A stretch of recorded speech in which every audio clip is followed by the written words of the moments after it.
more answers than you know.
Had multiple stab wounds.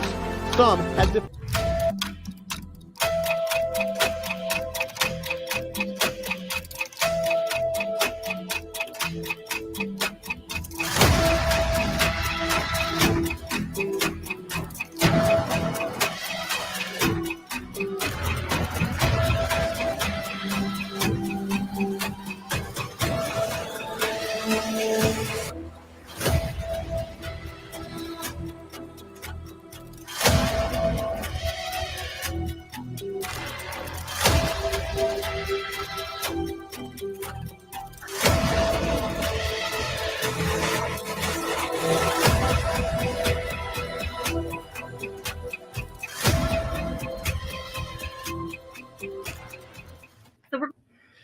Okay, everybody. So we are going to be talking today more about the issue of whether Bryan Kohberger may be innocent or guilty, or if we are not talking about that, we are going to be watching an important hearing in the pretrial hearing process that happened today, where the defense and the state prosecution and the judge and the court in general discussed a number of really important topics as it pertains to this case and the future of this case.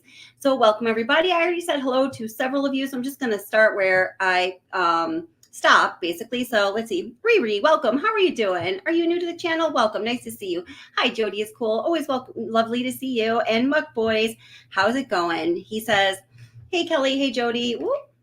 This case is so odd. I can't help but feel he's going to go free. Do you think so?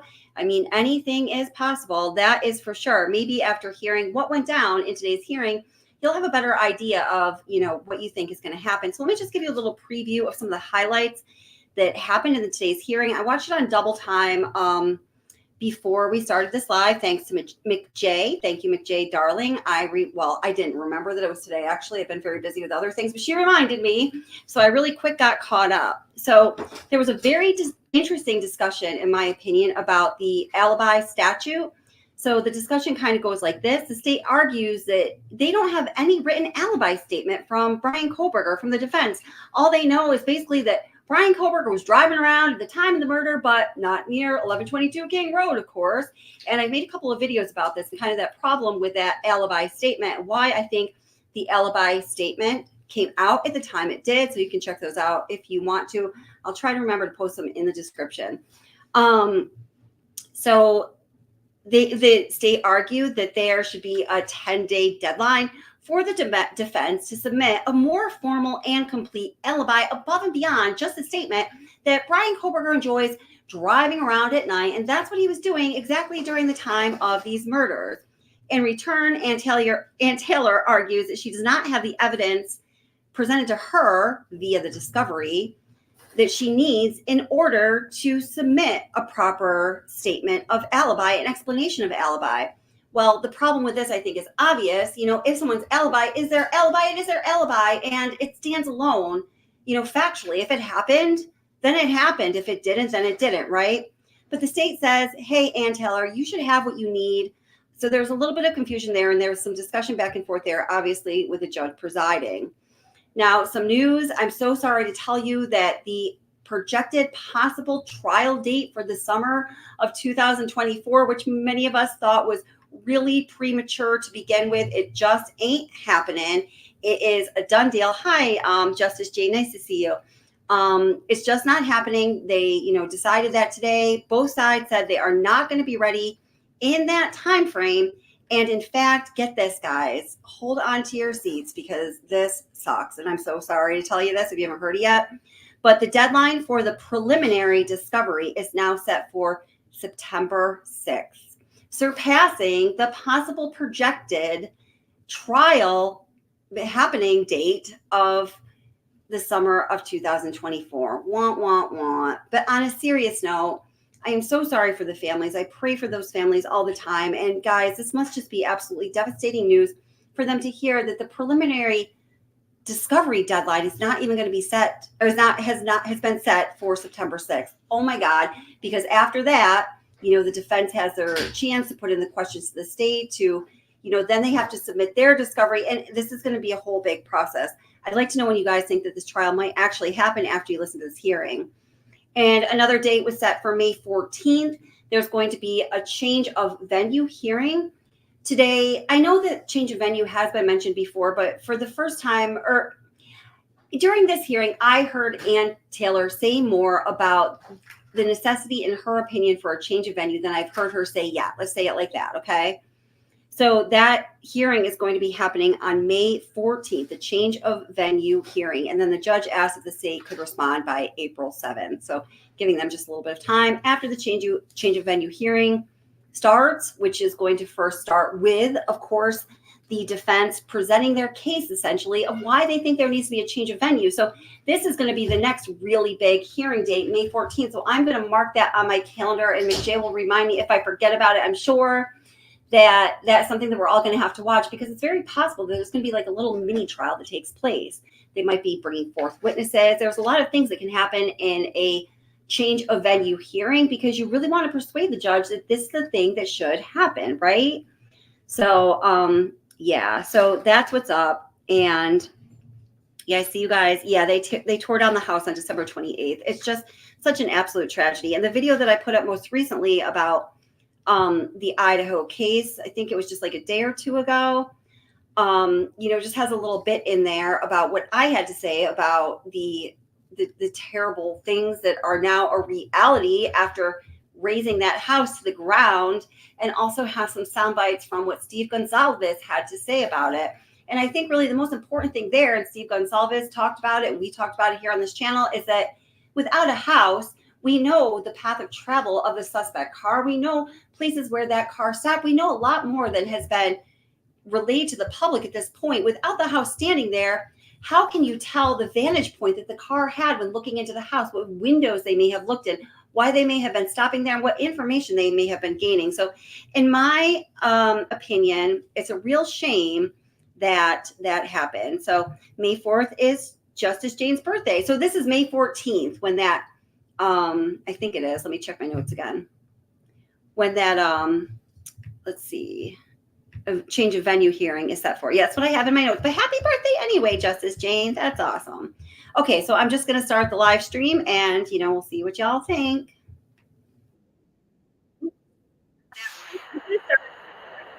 Streaming the hearing from today is what I should say. And then we'll see what y'all think. Let me just bring it into the stream here.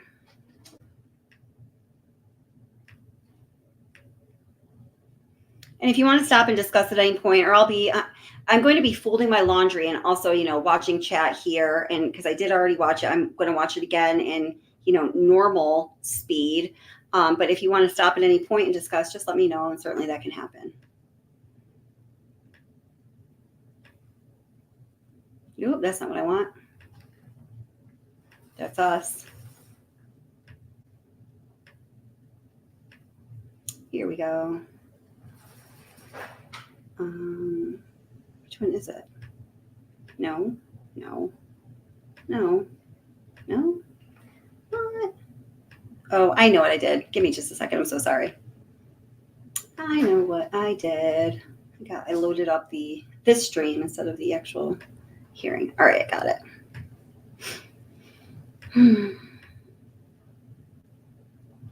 Okay. Hold up, Judge. Hold up. We're not ready for you yet, Judge. Judge, no.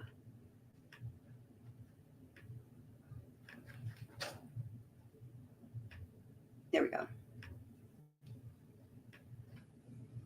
Thanks, Jeff, Nye, and Ingrid Beatty. The proceedings, I think they are live streaming through the court's YouTube channel. So please do not attempt to record, film, or transmit during the proceedings. Thank you for that. All right, so we have some motions to address today. And I thought we should first go with the defendant's motion to allow experts and investigators access to view IGG information. If that makes sense, I think also the motion to clarify sealed order for disclosure of IGG and merges into that. So go ahead, Ms. Taylor. Thank you. Your Honor, reading the state's response, I think the state has no objection to the three named experts having access to the sealed IGG materials or the materials subject to protective order. So I think what we're really talking about is our investigative team for Bryan's case to have access to the IGG materials. And the state has objected to that. They've objected in part because they are not named in our motion. So I want to address that first. Your Honor, they are not named, and I can name them, that's not a problem. But the reason I didn't is based on consistency. These same investigators have had access to the grand jury materials to assist us in the case. They've had access to other things subject to protective order, and they're not named in those. They have access, there's three items subject to other protective order, and that's medical information from hospitals, that's University of Idaho records, and most recently, police procedures. They haven't been required to be named in orders in any of those. And so for consistency, I did the same thing. But we can name them if that is a sticking point. I would note that the members of the FBI that did the analysis are not named in the materials either. Your Honor, the reason why our investigators are important to have access to the IGG materials is because of the kind of case this is and the kind of investigation that we're required to launch in the case. We have to have investigators on a death penalty case, and we have them. These materials or these items in the IGG binder, those are things that we may end up filing motions in court. In order to prepare for those, we rely on our investigators to help us with side tasks, with big tasks, with all of the tasks. We would need to utilize our experts. If our investigators can't have access to the materials, they'll have to be shut out of those meetings with those experts, and they'll have to be shut out of court proceedings that we might launch related to those materials. Your Honor, to meet our constitutional duties in Bryan's case, his rights to have effective assistance of counsel, to have a full investigation, to have a fair trial, we have to have investigators. Those investigators are on board and have been on board, and they help us understand things that are given to us by the state. They help us find witnesses, they help us find experts, and they're necessary to be part of the conversation of what the IGG materials are and what they mean. This matters in figuring out how Mr. Kohberger ends up on the police radar and subject to these proceedings here. I know we've talked about this before, and I still don't have all of those answers. I believe today, with our experts getting access, we're going to make some headway with that, but we also need our investigators to be part of those discussions as well. Again, Your Honor, if their names appearing in a court order is an issue, that we'll do that. We'll do that. That's inconsistent with the other protective orders, but we'll do that. And they'll be subject to the protective order just like we are, and they'll abide by it just like they've done for the other protected materials they've had access to. And while we're on that line, if the court wants me to talk about the clarification, I can do that. Let's hear from the state first. I mean, I understand the having investigators. I think what we're talking about though is just with the IGG that we have to be especially careful about, you know, who's going to have the access, what they're going to do with it. I think I agree. It's clear that the state has no objection to the 3 experts that you named. So I don't think that's a problem. But let me go to Ms. Jennings. Okay. Yes, Your Honor. Thank you. That's correct, Your Honor. And Your Honor is familiar and aware of the materials that we're discussing, and you're also aware of the sensitive nature of those materials. The state is really just following the court's lead in your protective order, where you named specifically who on the defense team would be allowed to have access. It follows that if we're going to expand that access, that those individuals need to be specifically named. And it's really going to be the only way the court can have control of any unauthorized dissemination, is to know exactly who was privy to what was enclosed. So at a bare minimum, we need to know who it's going to be given over to. Your December 29th sealed order also said that any further dissemination of the materials or the information contained within the materials, including to any investigator or experts, must be approved by the court after a showing by the defense as to why such individual needs the information.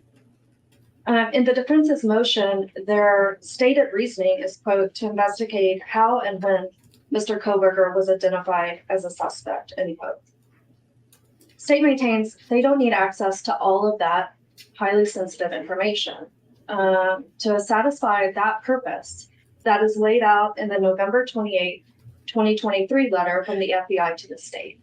So we would ask that, one, they be named. If they are granted access, that it be to that letter, and that the balance of the materials be protected.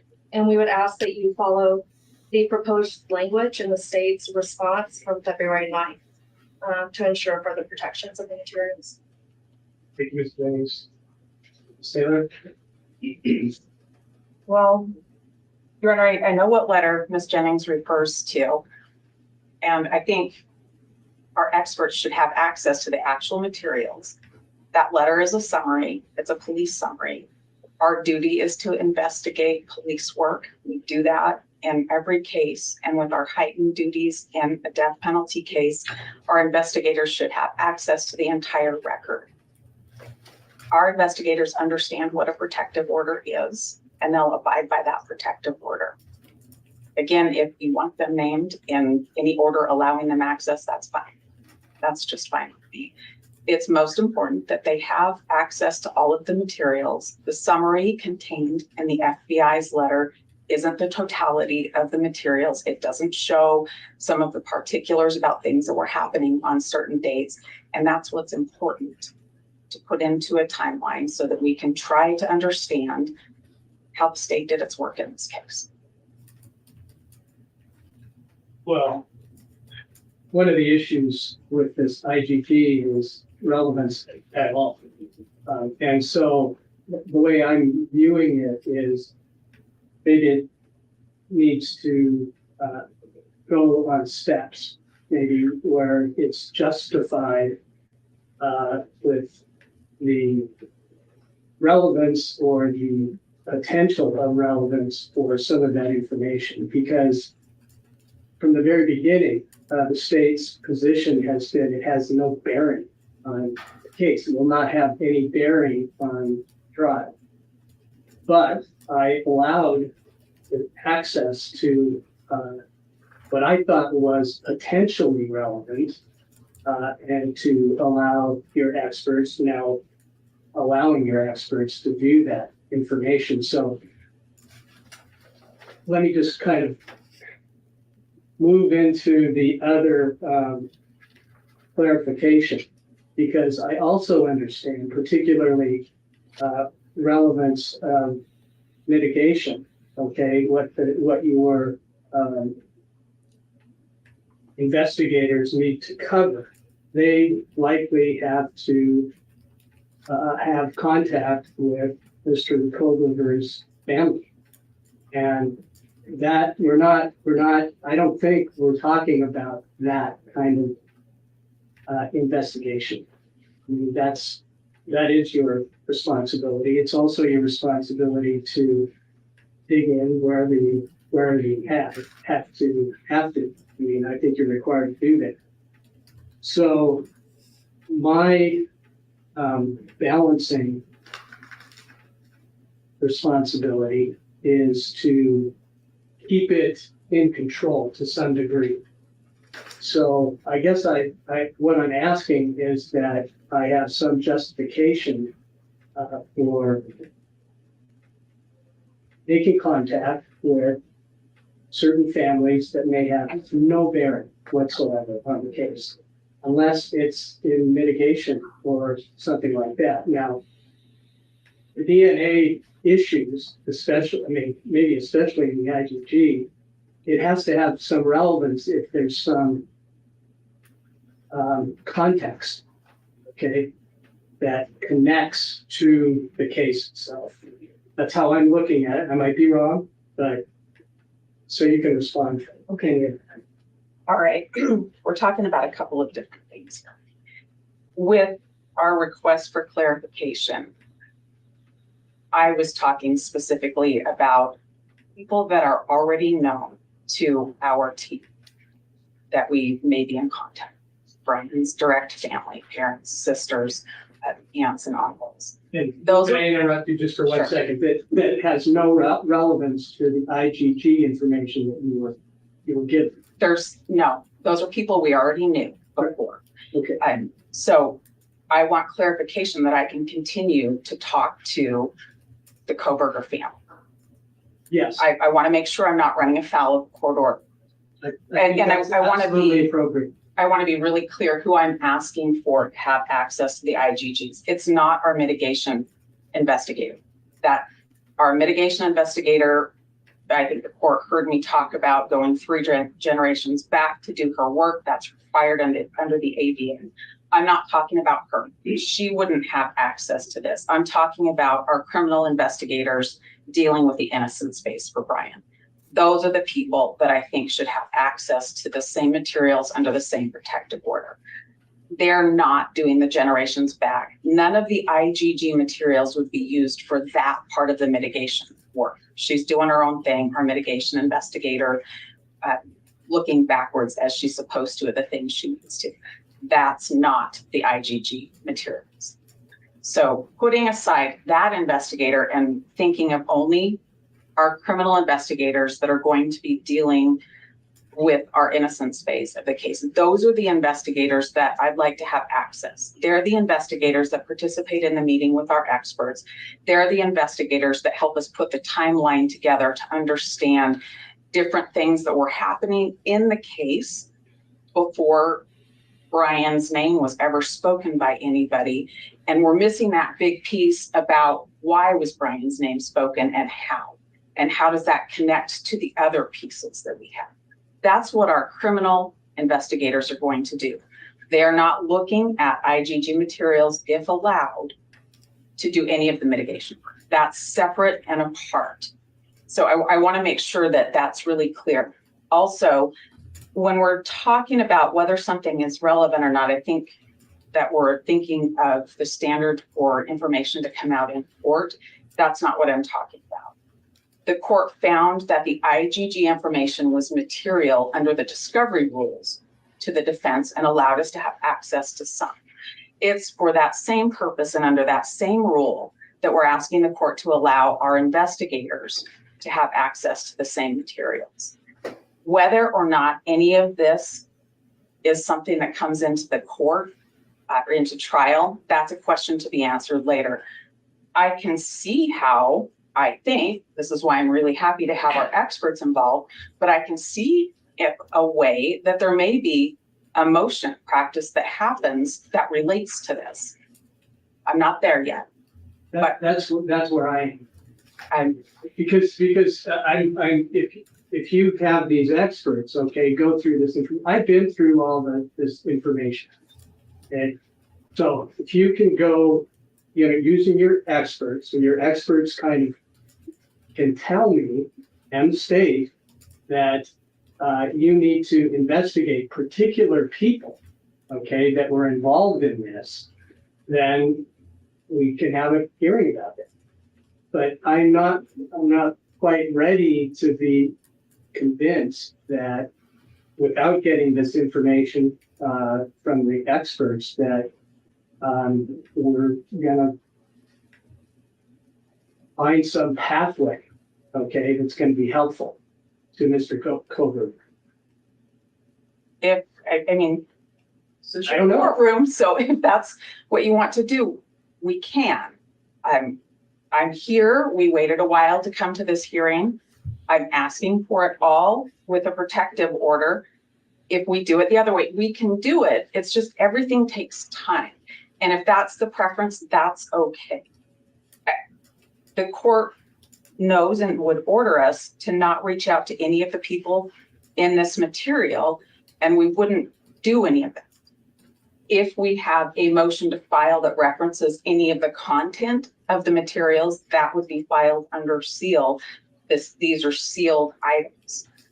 If there was a hearing, I would guess the court would have a chance to look at the filings before granting me a hearing and hear from the state, and that would be sealed. I'm not asking our investigators have access to run out and start interviewing people. I'm asking they have access to not be shut out of conversations, considering what this means and how our client came to the attention of law enforcement, and to plug things into the timeline of us trying to understand how we got from November 13th to December 29th. That's it, not to go out and try to talk to people. I can just see that there's a potential motion to be filed, but that wouldn't be contacting anybody at all. That would be a motion for the court. That's reassuring. I mean, that's one of the concerns. I mean, pulling a lot of other people into the case that, are completely innocent and don't even have any connection to the situation. So let me go back to Ms. Jennings. Do you have any response to any of this? Oh, Your Honor, I'll just reiterate that Ms. Taylor keeps discussing their ability to just understand the timeline. Again, you're very familiar with the materials. Understanding the timeline and how we got from November 13th to December 29th is all laid out in that letter. None of the other materials are going to answer their questions regarding the timeline. So ask that they be given access to that, named investigators to that letter. Thank you. You may remember a few hearings in the past that the state from the very beginning said there was no, that played no I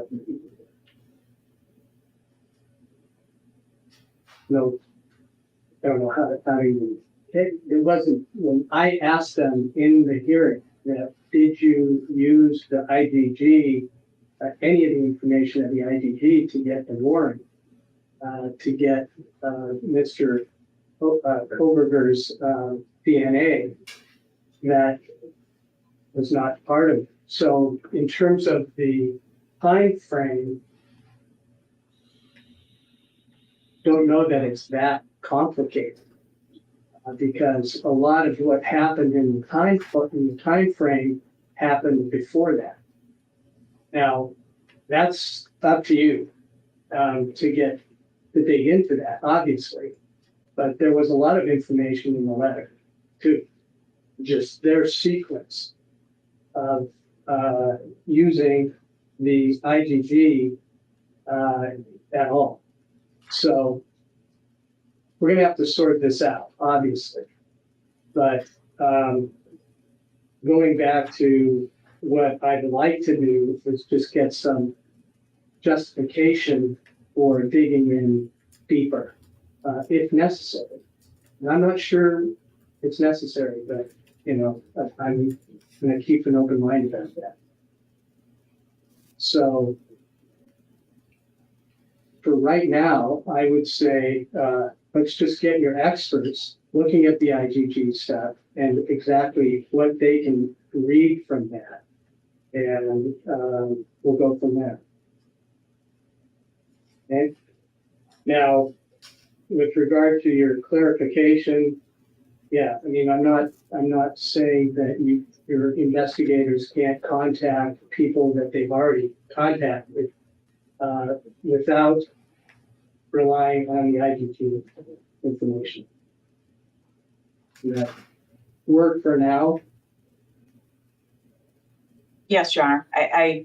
Our mitigation expert has done her own family tree based on her work, and she has nothing to do with the IgG material. She's not an expert that would have access to that. She's not named. So she needs to keep doing what she's doing as far as her work goes.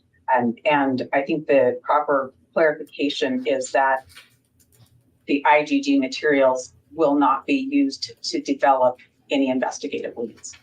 I think that's fair. And what Ms. Jennings proposed in language in their response to your motion, is that something that you would object to at this point?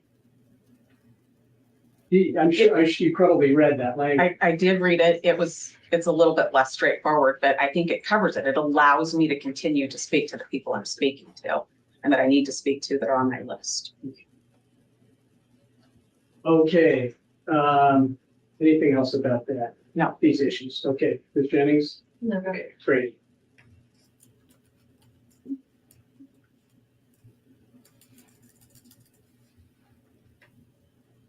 Okay, the next question I had is, I know that Mr. Kohberger filed for a permissive appeal to the Supreme Court, and I just wondered what you know about that, because I have heard nothing about that. I know it was filed.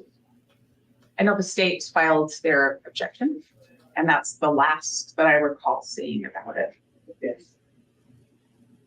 So at this point, we don't know if the Supreme Court is going to take it.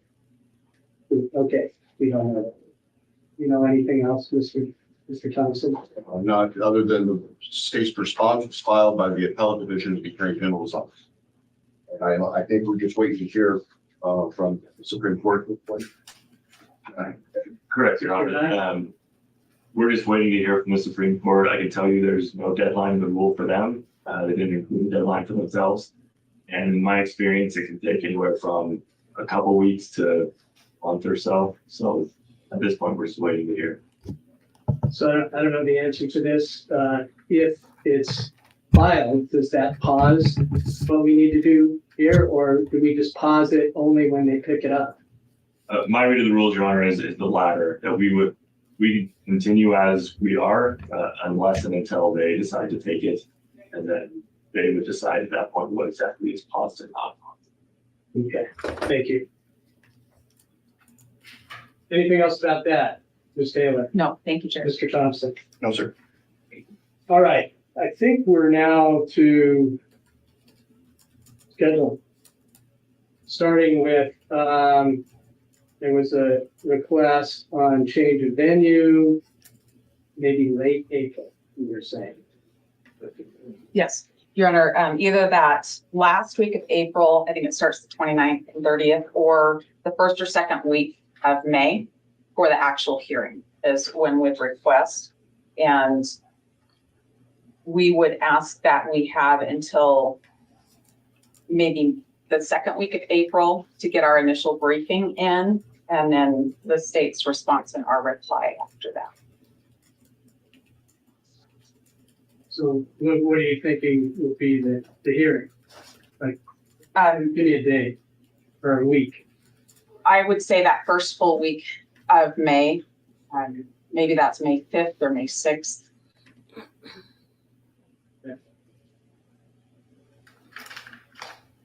All right, thank you. Okay. Beatty, Ben? Right? Your Honor, we're asking the court to either deny this motion for change of venue as premature or to set a hearing date closer to the trial date when that trial date gets set.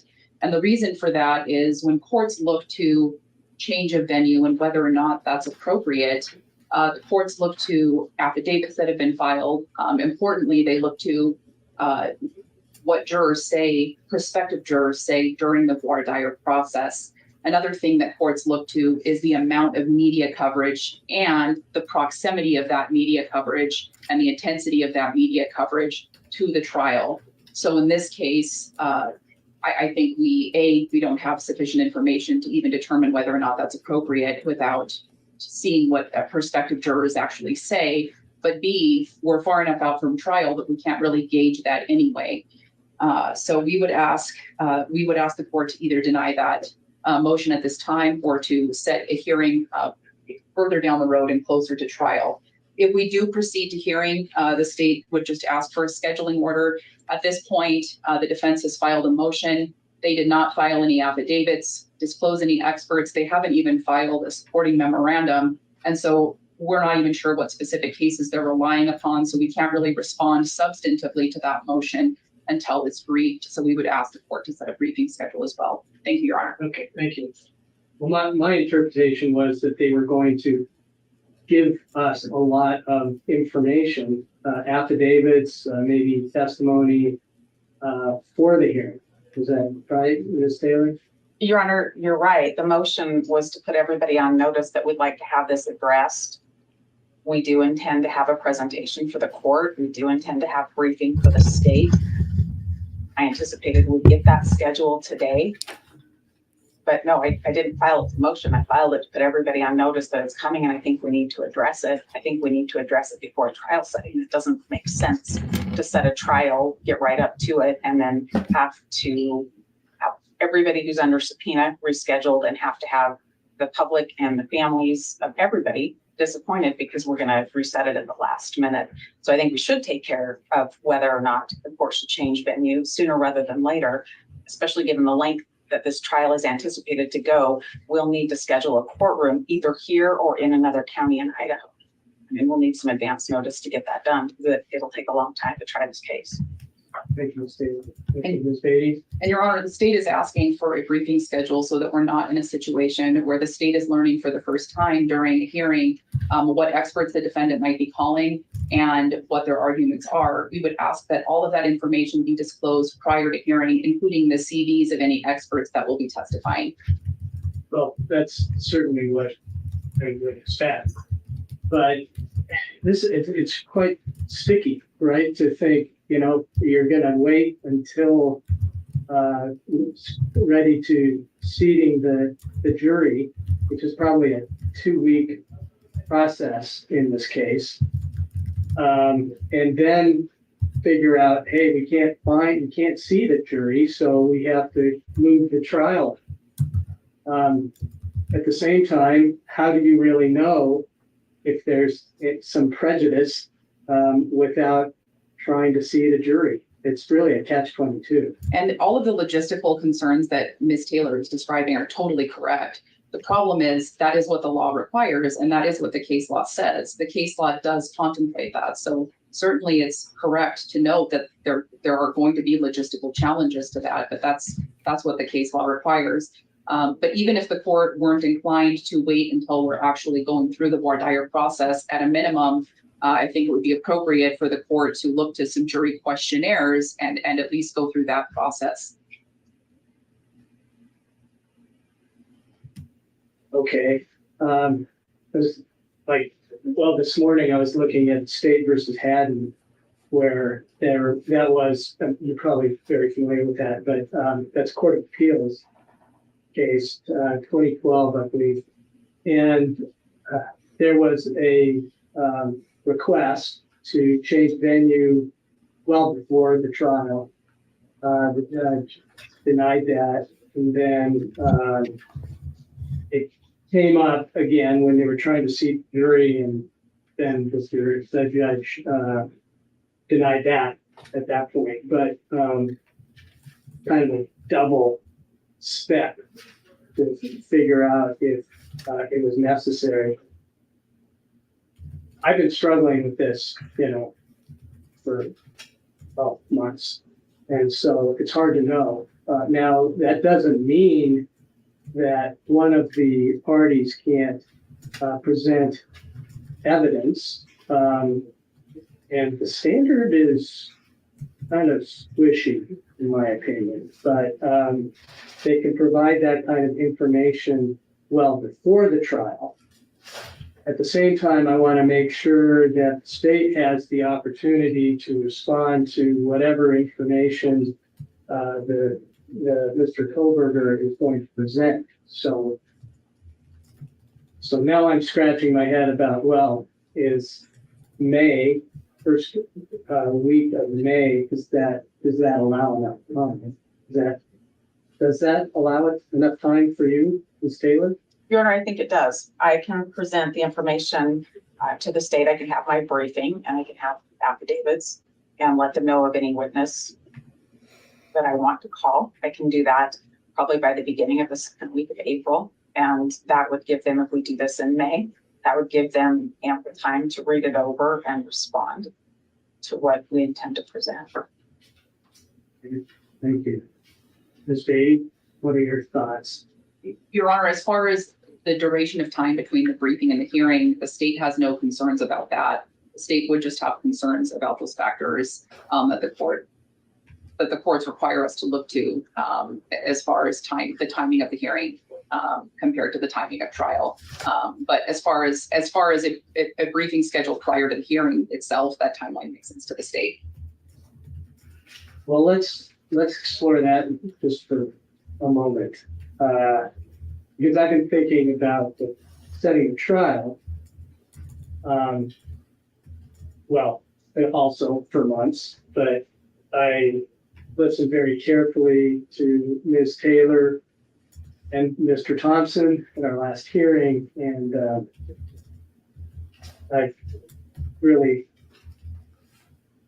it wasn't clear that I'm not really happy about setting the trial in 2025. It seems so far away. Now, it's not just, doesn't just affect Mr. Kohberger and his defense, but there's a lot of other considerations. So I am trying to be fair and realistic, okay, about when we could really be ready for trial. Now I want to do it once, okay? So let me go first to you, Mr. Thompson, about when. I know that it's been complicated, the discovery. I mean, you have these different agencies, FBI, state police, the state lab. We've got Moscow Police Department, Latah County, Pullman Law Enforcement, Pennsylvania Law Enforcement.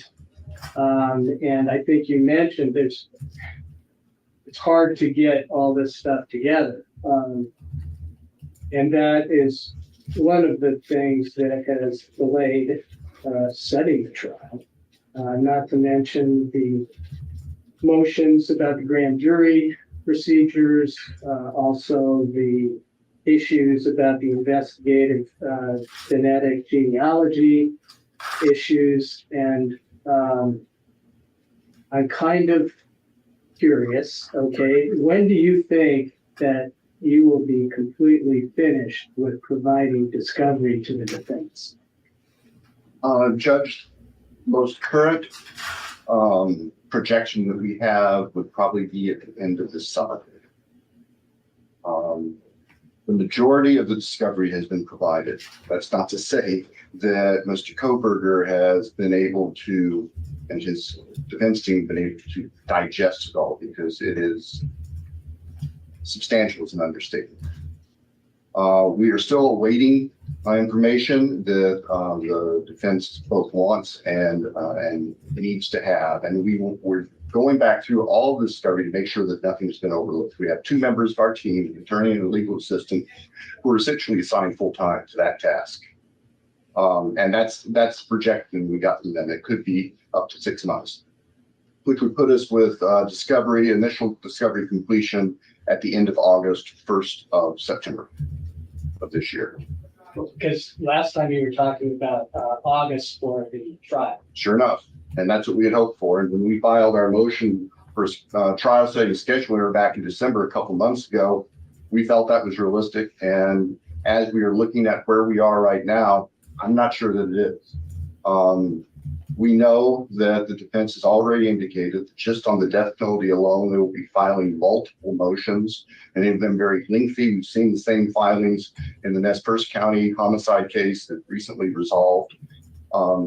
Those I could see taking a couple months in and of themselves to address, in addition to motions that actually directly relate to the merits of this trial, discovery, motions of limine, and that sort of thing. Our team met again this morning with our companions from the AG's office here in Moscow, and we actually have a proposal to make to the court for a trial date and a scheduling order, if Your Honor is interested. I'm very interested. I'll tell you before you say anything about that. Yes, sir. I was looking at whether or not it was realistic and fair. Okay, trying to be compromising to some degree. I think it was March 3rd.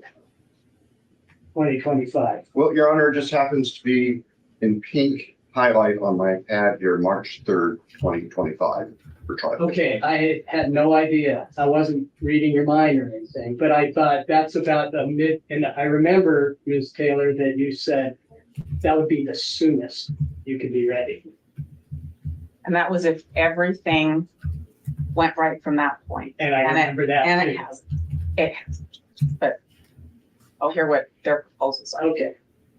Go ahead, Mr. Thompson. Thank you, Judge. So we would propose that the court set March 3rd of 2025 as the start of trial. We would propose a September 6th, 2024 preliminary discovery deadline that would include exhibits known at that time. November 8th, 2024 for the defendant's discovery deadline that would give them a chance to respond to any last minute discovery that comes out from the state. February 7th of 2025 for the state to disclose any basically reply or rebuttal to what we've learned from the defense discovery. That would include rebuttal experts. The defense's deadline would also necessarily have to include their mitigation evidence. We would suggest the court consider a final pretrial conference, kind of the pretrial wrap-up details conference for the week of February 12th to 16th, 2025. Since the death penalty related motions are already known and they aren't dependent on discovery, we would ask that any death penalty related motions defense have be filed by September 6th of this year, that the state have until October 11th to respond. The defense can then reply by October 25th and schedule a hearing during the week of November 4th through the 8th of this year. So we can get that wad of 12, 18, however many of those motions are going to be filed, we can get that handled. We would suggest that the court direct the jury questionnaires, if we can't agree on one, that direct suggestions from the state and the defense be to the court by November 1st of this year. That would give the court the opportunity to finalize a jury questionnaire that the court is comfortable with, and it can be ready at the start of the next calendar year, which is when the next jury pool would be polled or would be drawn. And the court can, at that point, get questionnaires out to an initial panel. Okay, I've got to ask, Muck Boys, what are you talking about? Because Tiffany got what you were saying there. I didn't really understand what you were saying. Let me read it out loud. You said, I know I'm not a cop or DNA expert or have anything to do with law enforcement, but it seems that any test that needs to be ran should have already been. What other tests do they got to run? In regards to, I guess maybe I didn't catch that. Because Tiffany says to you, to Muck Boys, that's what she thought too. Maybe I'm just behind us up there. I'm not sure though. But if you have a chance to clarify, let me know what you're talking about, because it looks like an interesting question. Just not exactly sure what's pertaining to. Yeah, okay, I'll keep playing. And can assess in a timely fashion, are we really going to have venue issues in the early part of next year as we approach March 3rd? We propose that jury instructions, exhibit lists be exchanged by January 31st of 2025. And finally, as to pretrial motions, which would be case-specific motions, motions in limine and those sorts of things, the deadline for filing, that would be November 22nd of this year, with the understanding that parties can file them early. And the state already has been developing a list of various pretrial motions in limine that we think we'd like the court to consider, and we can file those early. But the deadline would be November 22nd, responses by December 13th, replies by December 20th, and then schedule a hearing on any of those pretrial motions sometime during the week of January 6th through the 10th. And I think You're gonna have to write that down. I have it all written down. Sorry. Yes, sir. And we can get it to you in writing. That's not a problem. Okay, Oh, wow. I just want to read this. I mean, it's not very specific, but this is kind of crazy. Wait, do I have that? Yeah.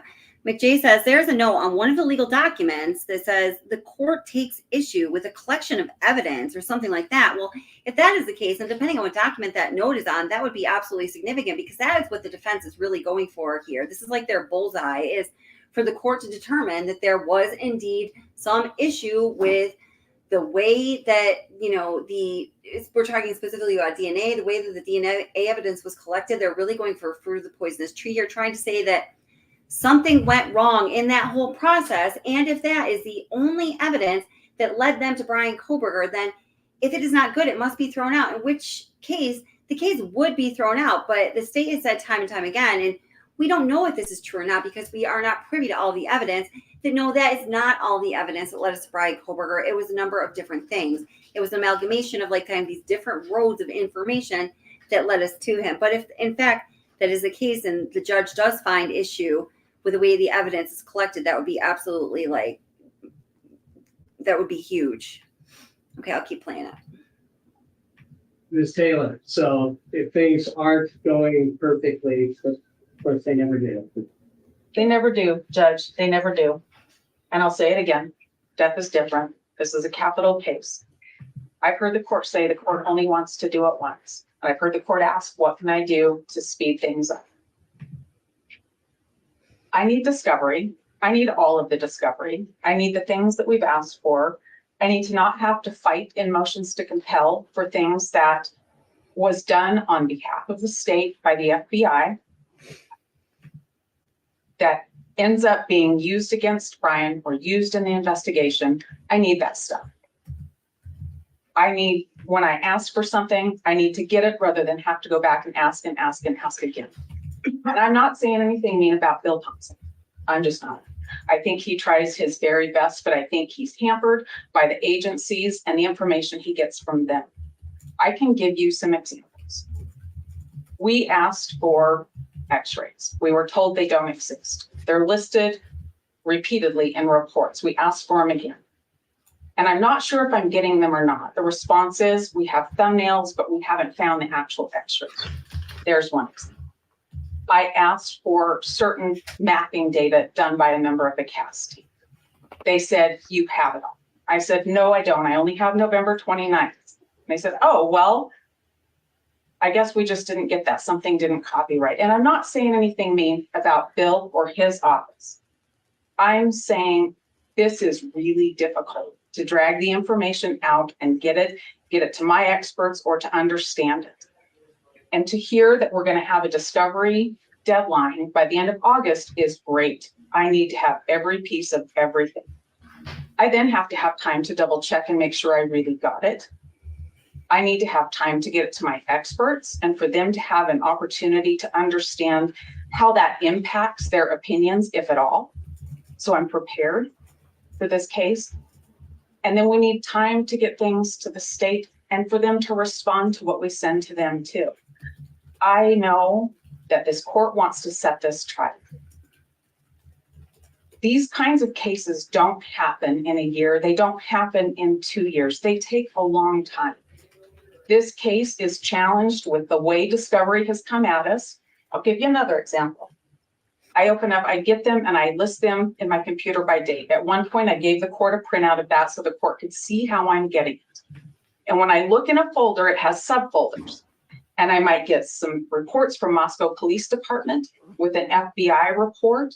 And an FBI report might reference an email. It might reference a photograph. It might reference a screenshot of a picture or of a phone that they took when they interviewed somebody. That's not with it. So maybe a few months later, I get some photos that has these screenshots in. And now I have to try to figure out who gave that screenshot, whose phone did that come from, which officer did that interview, and get them matched up and figure out if it's somebody I need to talk to. So not only do we have a huge volume of information, the way I get it is completely disorganized. And it's like if you wanted to play 52 card pickup with 100,000 decks of cards and throw them in the air, and I have to go figure out how to put them together. And by the way, the backs of every one of those cards look the same. That's what I'm doing. We also have science questions in this case. We have DNA, we have cell phone analysis, we have video analysis. The video analysis that the state really likes in this case, I don't have the full scope of that video with audio that should be available. They're working on it, they really are. I don't think they're not working on it. I'm just saying this is a real thing that takes time. And then you have the public nature of this case, and people don't want to talk to us. They're not wanting to talk to us. So we have to try to get witnesses, people that are listed in the state's discovery, to talk to us. We have our duties that are required with mitigation because there's no break. I don't get to go to trial on the innocence phase, and then if something goes wrong and Bryan's not acquitted, I don't get time to go prepare that mitigation. I have to take another breath and start right there. So I have to have time to do all of that. Our mitigation expert is working as quickly as she can. She is meeting a lot of resistance to collect records and to conduct interviews. We're working through that as best we can. She has travel obligations to try to interview people. These things take time. I want all the discovery by the end of August. I love the discovery deadline by September 6th. That does not allow me enough time to get ready for trial by March 3rd. That deadline, that cutoff for us to get mitigation materials, that's impossible. That's just impossible. We've got the year pretty well scheduled out with what travel still needs to happen and what records still need to be obtained. So to have that to the state, I think they said by September, October, that's just impossible. I would request that this court take up our venue motion in May, make a decision on venue, and let's see where we can get with the discovery. I still need to read every bit of discovery that's come, and I haven't. I scan it when I get it, but to go page by page and read it and understand what it means, I'm not through 2023. I have a long ways to go. So I don't think that is realistic to set it. I think if you set it for March, I'm going to be back here after the discovery deadline, and I'm going to be telling you there's no way that we're going to be ready for trial. I would rather this court set the change of venue, make that determination. Let's see where we get with the discovery by May. Probably the court would have a decision by the end of May, early June. Let's see where we are with discovery by then and set a realistic day. I hope we can go by summer of 2025. Well, thank you. Ms. Taylor. I can help in any way to speed things with, if there's problems with discovery. I'm happy to do that on very short notice, just so that we can keep going. But you say, it'd be fantastic if you got all the discovery by August. Your mitigation person has been working already, right? And just to know that I'm not being insensitive about this, I did read the ABA supplementary guidelines for mitigation function of defense teams in death penalty cases, and it's huge. Okay, I get it. There are so many things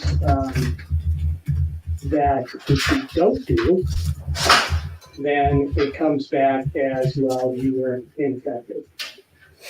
And those standards are high standards, for sure. And it takes a lot of time.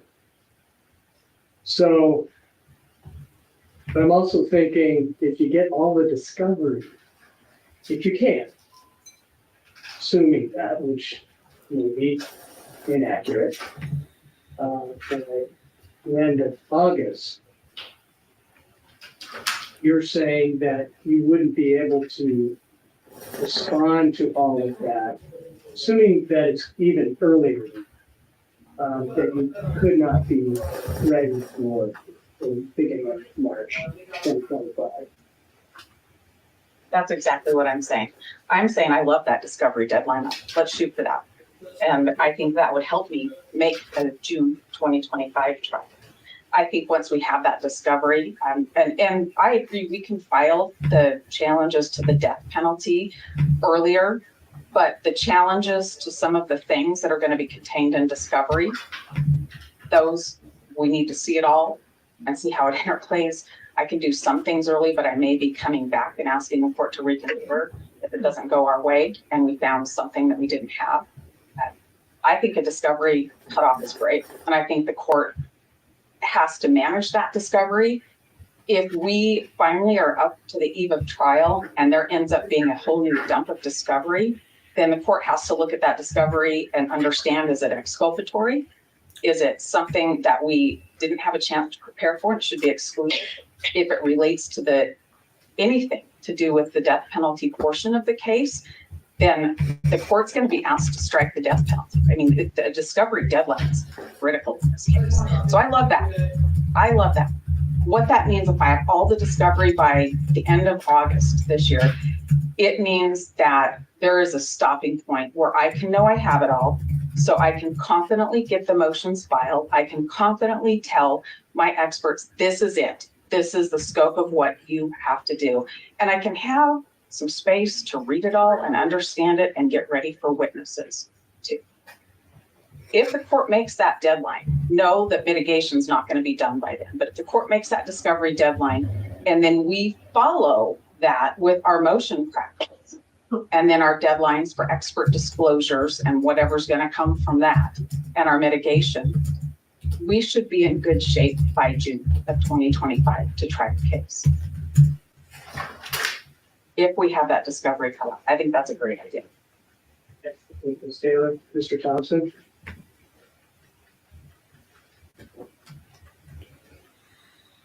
Trying to figure out where to start first. Yes, discovery is fast. Yes, they're Okay, wait, let me just do a little recap here so far. So far what they have done is they talked about the IGG information once again. And so far, I think, in summary, what we've been hearing from Ann Taylor in this hearing so far is basically the same drum that she's been beating on since we've been hearing from her through the previous hearings and through all of the motions and responses that we've seen through the court documents. And that is challenging the method of collection, which is through the investigative genetic genealogy or IGG methodology for analyzing the DNA that led them to Bryan Kohberger's father, which either fully or in part led them to Bryan Kohberger. Now, the defense is, of course, arguing that it fully or mostly led them to Bryan Kohberger, so they can maybe go down that fruit of the poisonous tree argument. And the state is saying, well, we didn't even use it at the grand jury hearing. We're not going to use the investigative genealogy information at the trial itself. And it is not what led us to Bryan Kohberger as a whole. It was a number of things, circumstantial things, that when brought all together, revealed Bryan Kohberger as the suspect. So all of that was just really reinforced through what was said at this hearing today. Now, what we also learned so far at this hearing is that there is not going to be a trial in the summer of 2024, as they previously said there might be. But we know that there's not going to be a trial for quite a while because the preliminary discovery deadline for the state was set by the judge as September 6th, 2024. So that goes past summer of 2024, and that's the preliminary state discovery deadline. So after that, then we'll have the defense discovery deadline, and then, sorry, I've got a bunny chewing on my shoes here. And then, the defense is going to have to review all of that, submit their questions, their motions, their oppositions, or whatever that might be happening after they got all the discovery. So, that's kind of the other drum that Ann Taylor has been beating on all along, and it's just more of the same in that regard today, is that I don't have all of the discovery. All right, so let's hear now what the state is going to say about the judge and the defense attorney's discussion about that. I liked her analogy of, imagine it was like, somebody just like shuffled and threw out a deck of cards, and you're trying to figure out what every card is. And oh, by the way, the back of every card looks exactly the same. And then I have to decipher all this. I thought that was kind of an interesting analogy, but let's hear what the state has to say. There have been things that Mr. Kohberger has asked for that we've inquired, and we were initially told, no, you don't have that. And then we have gone back at the prompting of defense saying, you sure? I mean, it ought to be there. And for example, x-rays for the autopsy. Well, we just got those. The first came in with thumbnails. In today's discovery, Ms. Taylor's going to have the full size, which we were able to obtain when we saw he gave us thumbnails. These are useless. Give us the real thing. And through the coroner's office, we were able to finally achieve that. According to Ms. Jennings, we are better than 95% complete on discovery. So we're getting close. There are some things that are outstanding. There are some issues with what information is actually available to us. We have given Mr. Kohberger everything that we haven't asked for a protective order on or had some sort of dispute about. Okay, so so the state says we have given Mr. Kohberger everything we have that we don't have a protective order on or that we don't have some dispute about. So again, just like has always been through the motions and through the previous hearings that we have already gone through, the defense is saying, we want more discovery, gimme. And the state is saying, listen, we give you everything that's not under protective order, that there's not some active argument about. So again, in that regard, more of the same. So wonder where we're going to end up here. When the orders come in, instead of waiting to try to package it together and give it to them in a different format, just because they want it as quickly as possible. And I appreciate that. And we're going to continue doing that. It's going to benefit to have deadlines for everybody to have to work for here. I don't think just setting a deadline for state's discovery does anything other productive other than that initial stage. So if we're going to, I think this is when the alibi discussion is going to be coming up. And I really thought that was the most interesting part of this hearing. Set discovery deadlines. We need a state's discovery deadline. We need a defense discovery deadline within a reasonable time after that and a reasonable time before trial, because we're going to then have to investigate whatever the defense tells us they might be using. And then, of course, an opportunity after we see what the defense is proposing or is disclosing to rebut that in some fashion and give notice of that. So that package of 3 days are important. Pre-trial motion on the death penalty, I think that's important. We need deadlines, so we just get it done and over with. And both teams can prioritize based on the timelines what needs to be done when. I don't know the first thing about what's going on with defense's mitigation. Apparently it's been going on for a while. It sounds like it's going to be massive. That's something that we just don't have any insight to. We think that our proposals are realistic. We appreciate the fact that something could happen where it turns out that they aren't realistic, that something happens and we have to revisit. And I think we need to be prepared to do that.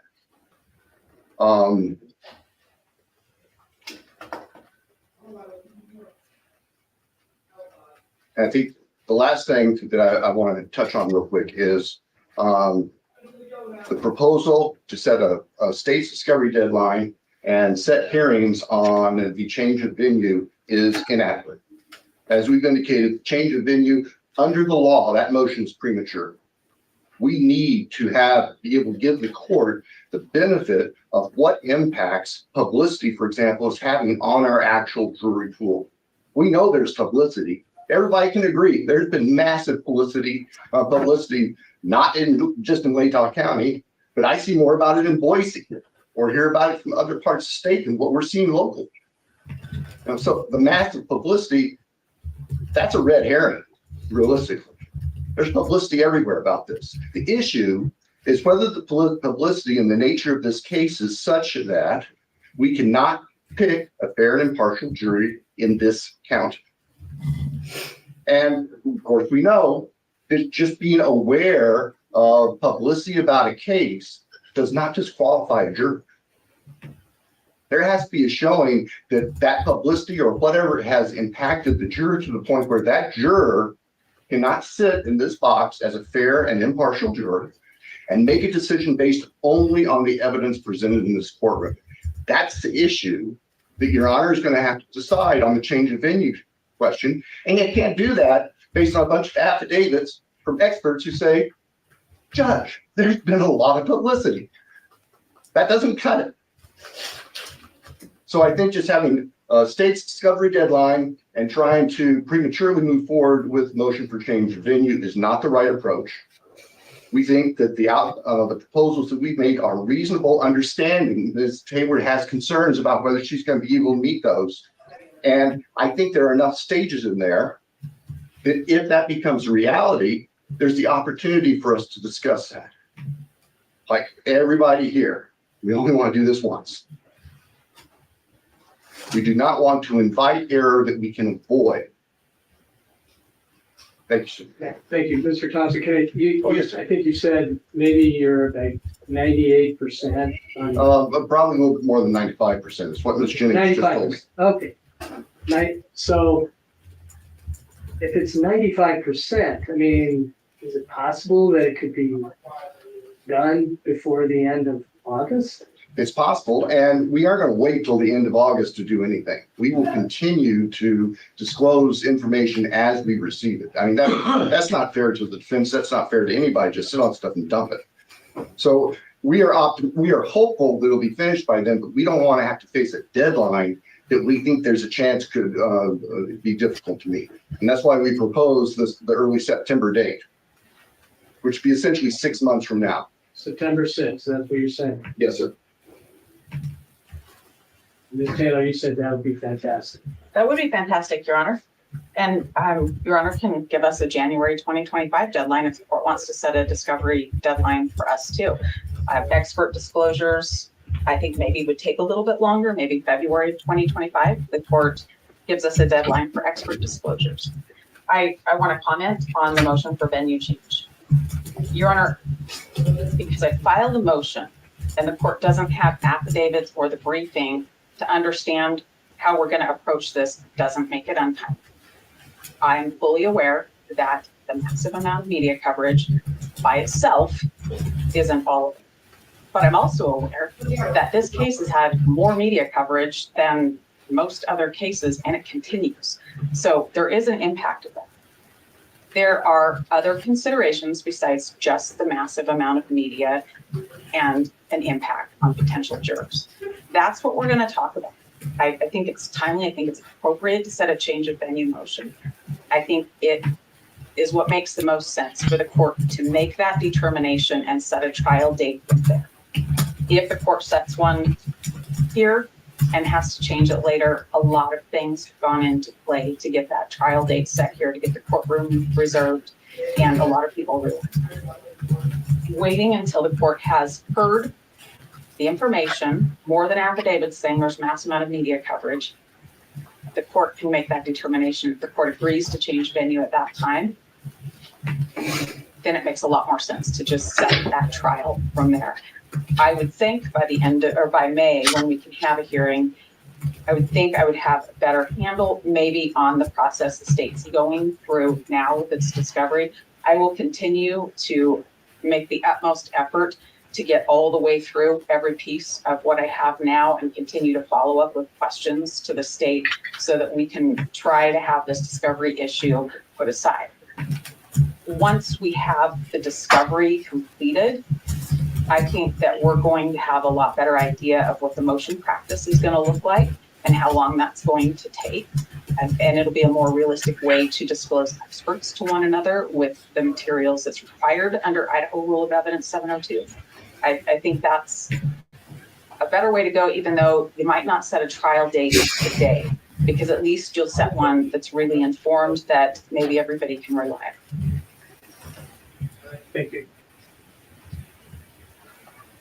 Well, I want to make an informed decision about changing venue, and it makes sense to me. I mean, it may be premature, but I'd like to see what the defense has to say about that I'm going to present.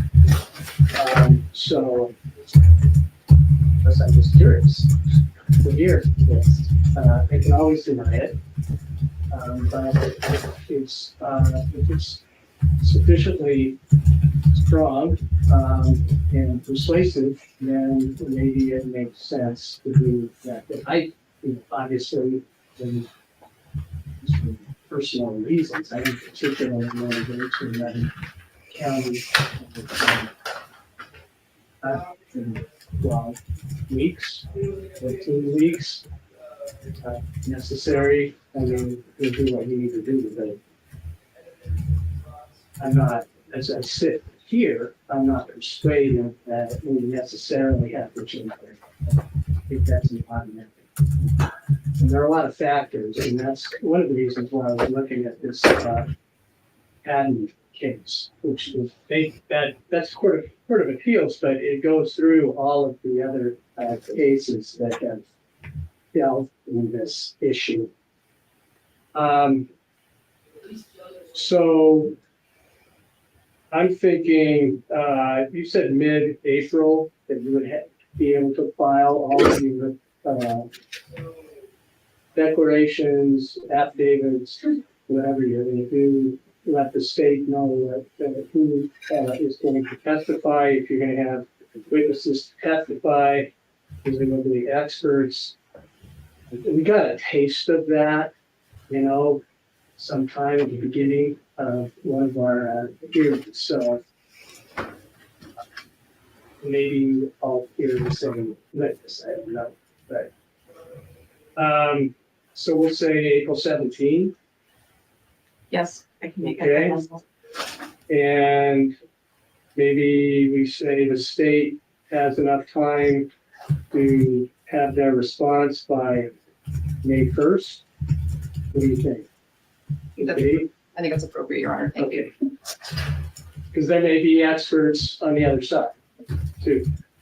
So, and I expect the information that you're going to present, both sides, and the brief. So, obviously.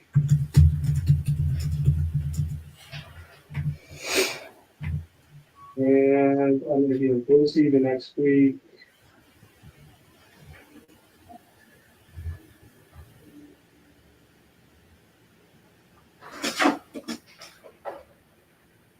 You actually have other cases. Be surprised.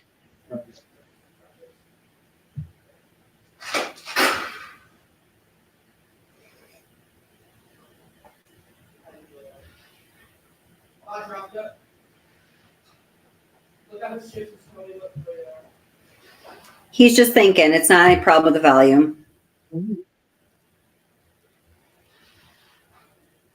I think. What's he saying? Because now his lips are moving. What? Dude, what happened? May 14th. Oh, there. Okay. May Weird. 14th, that's Tuesday. Yes, Your Honor. Okay, we'll say, Okay, so May 14th, that is their deadline for a change of venue hearing. So on May 14th, the defense is going to present their case as to why they believe that there should be a change of venue for this case in general. We don't want to hold it in Latah County. We think that we're not going to be able to find an impartial jury in Latah County. And that is the poll question right now. Do you think that we'll be able to find an impartial jury anywhere in Idaho? Please submit your vote because we all want to know what you think. So go ahead and vote on that. Yes or no? Can they find an impartial jury in Latah County? And so, yeah, that's the deadline. So the defense will present their case at that point. And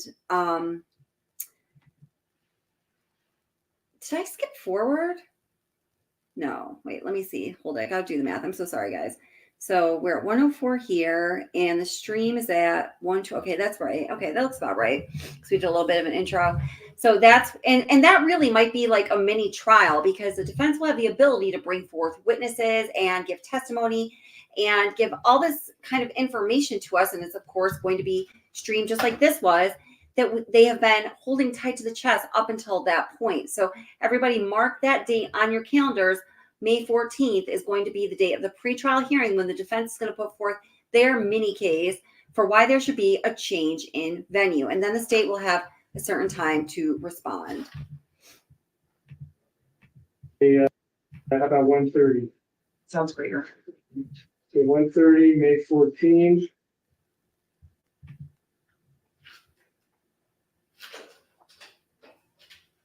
I am going to make a determination about that presentation on change of venue before I set the trial. It could still be March 3rd, or maybe beginning of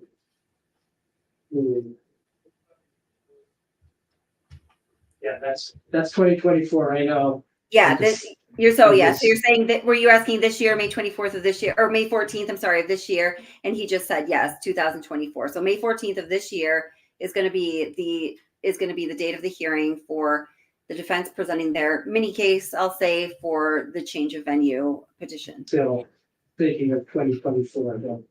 It's hard. It is hard to think it is so far out. But I'm listening carefully to both sides, and it's a complicated case, and it's a death penalty case, and that adds a lot of, it really does. Yeah. I would like you to send me your scheduling list, and I will think about that. We're going to have a deadline of September 6th for discovery from the state. And Ms. Taylor, did you say beginning of January? Yes. Okay, January, give me a date. 9th. 9th, okay, good. Good job. Okay, I didn't catch that. And when I did my double time hearing of this before I did this live with you guys. So the preliminary discovery deadline for the state is September 6th. And then the preliminary discovery deadline for the defense is going to be January 9th of 2025. So we are going so far out past the possible projected date of summer of 2024. It is just such a sad thing for the families. I'm sure they are so bummed out to hear this news today. So we pray for them, and they're always in our thoughts and in our hearts. And like, that's just what's going on though. So we'll continue. All right, and that'll be 2025. Ms. Beatty. Could we address one more deadline briefly? Yes, of course. You all give me deadlines. I'll write them down. Thank you, Your Honor.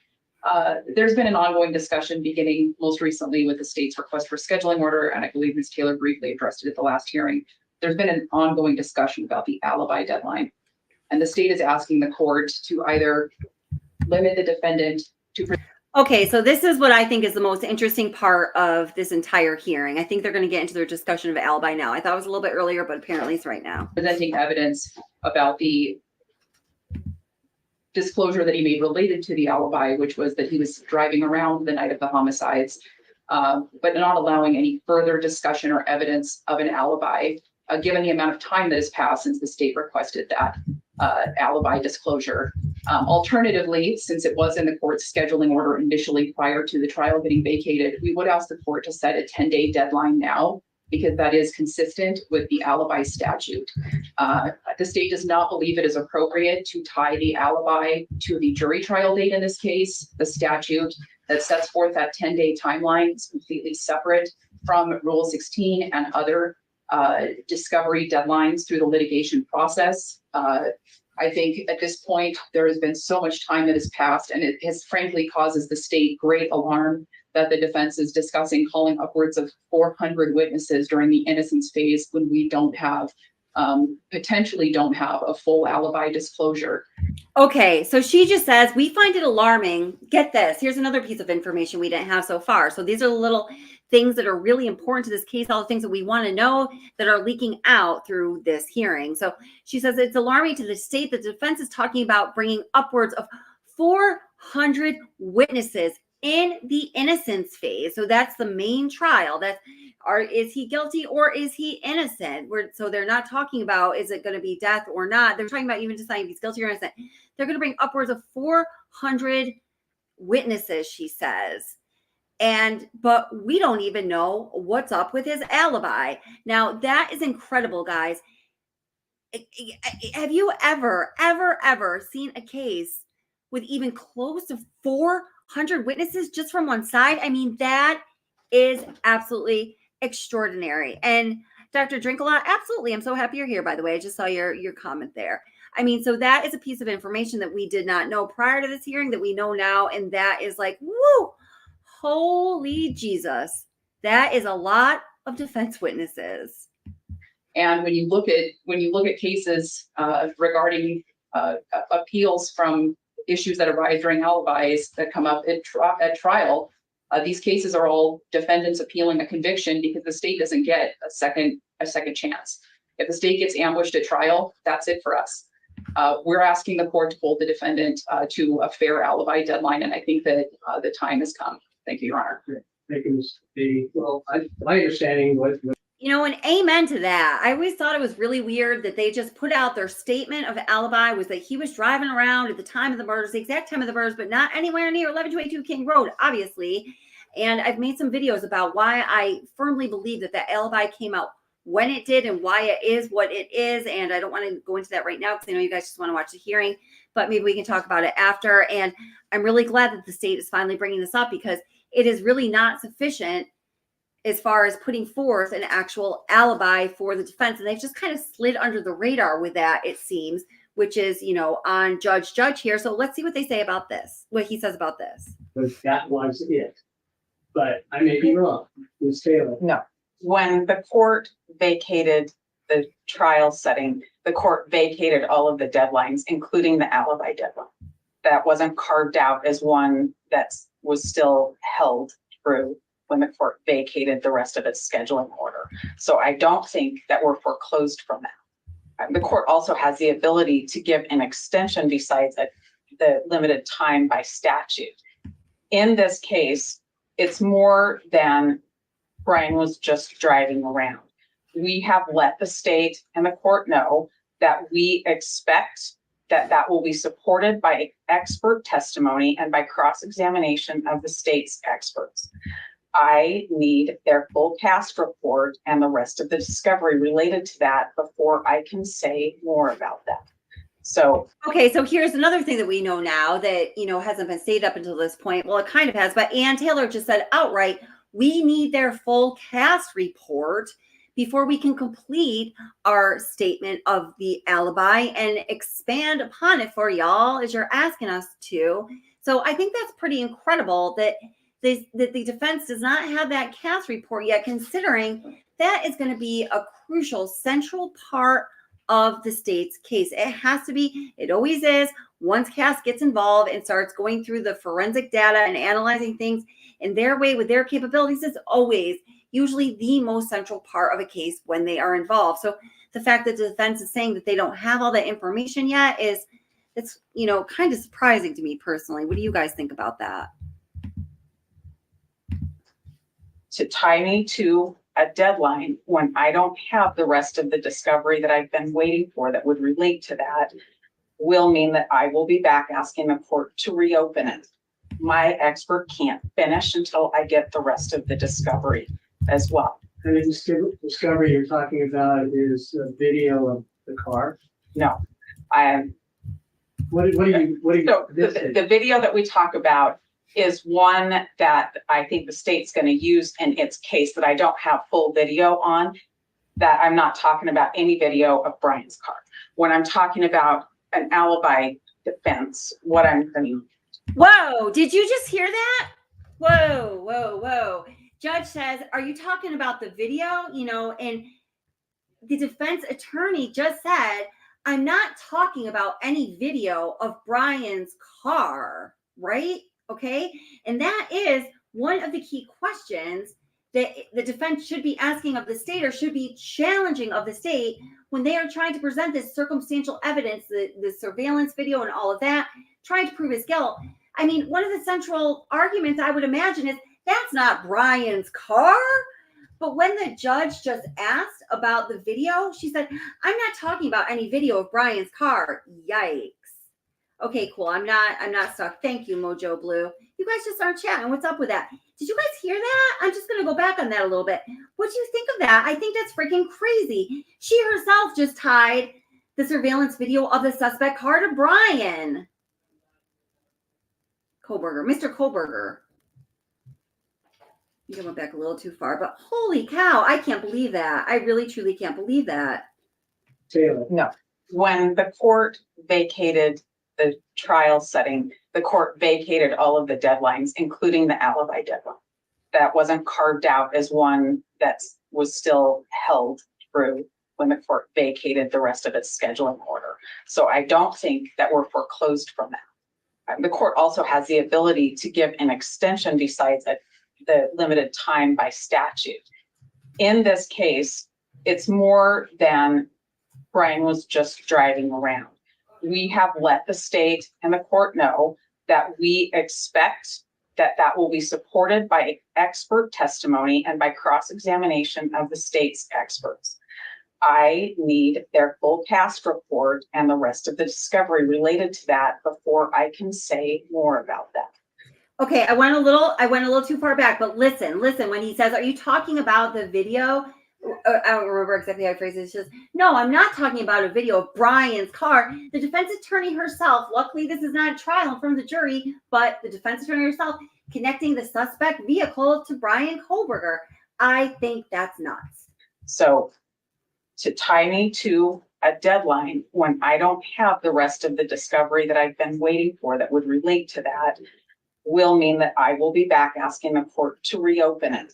My expert can't finish until I get the rest of the discovery as well. And the discovery you're talking about is a video of the car. No, I am.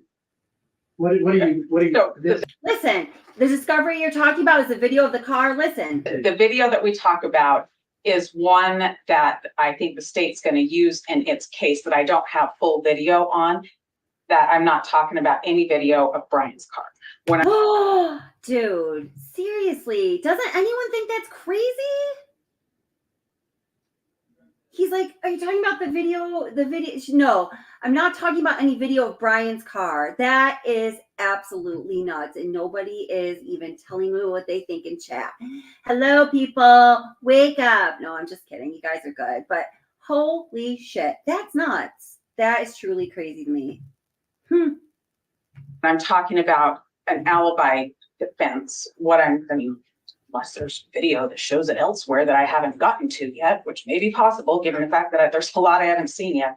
What I'm talking about though is the cast report, the drive testing information. Cast report meaning the identification of the particular car. That is the cell tower information. I'm with you. So, dude, how does he not know what the cast information is? Whoa, I'm just getting this crazy little back and forth is insane to me.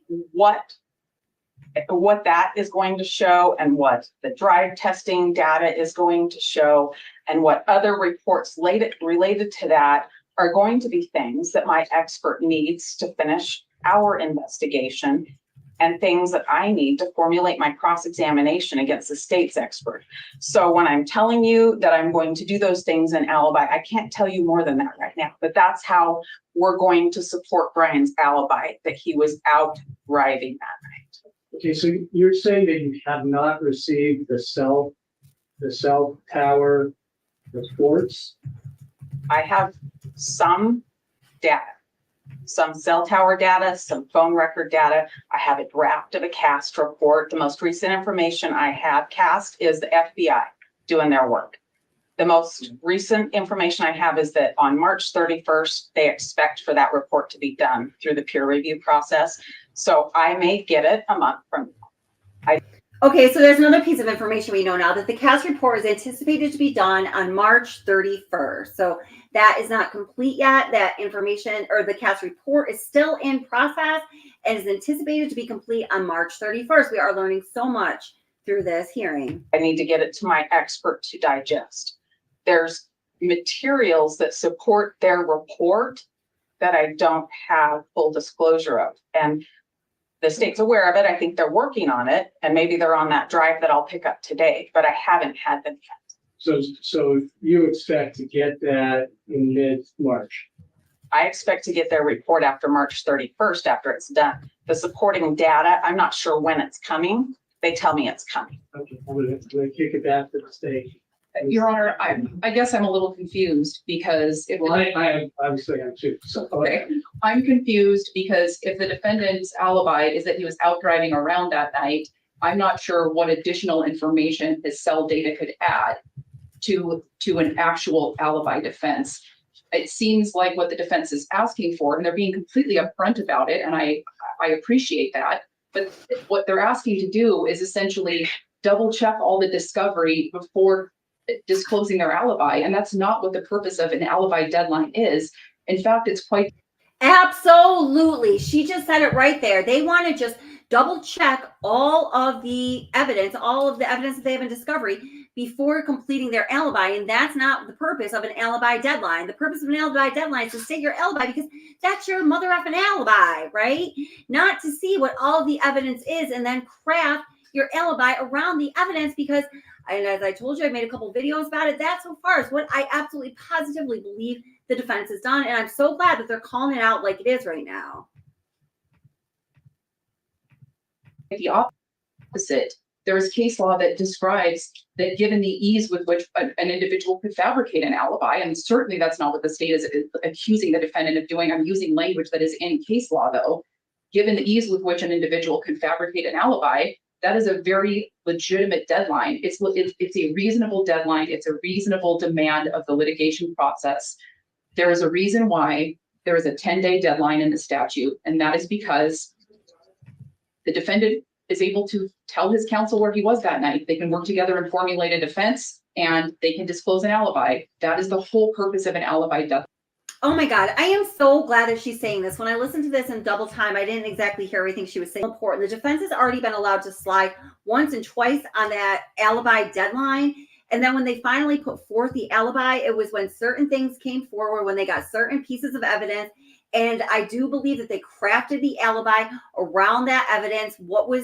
I don't think there's anything exculpatory, honestly, but that's just me. And we don't know yet. I don't know. That's just my hunch. But when they looked at everything that was incriminating and they wanted to avoid those incriminating points, but they had to account for some things that they knew were going to be presented as evidence. So the alibi was as such, and they just let it linger there as he was driving around, but not at 1122 King Road as long as they could. And finally, the state is calling them out on that. But I think that the judge, I like the judge for the most part, but I think Judge should have called them out on that and held the defense to that alibi deadline a long time ago.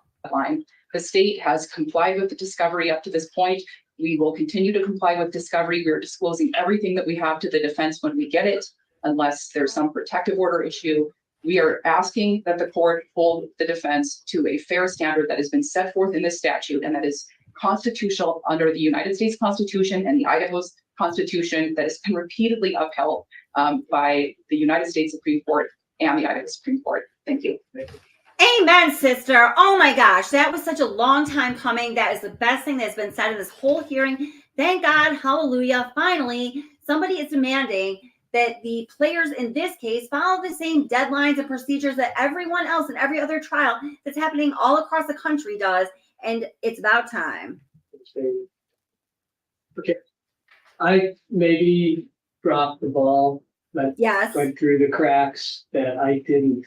I guess what I interpreted that as that was it for what we were going to hear about where he was and how he was established, the evidence that he was in a particular place. So once again, trying to be compromising, I'm going to give you until April 17th. You can submit the other information that you need to find for then. And that should be plenty of time because you're going to get some additional information from FBI apparently by March.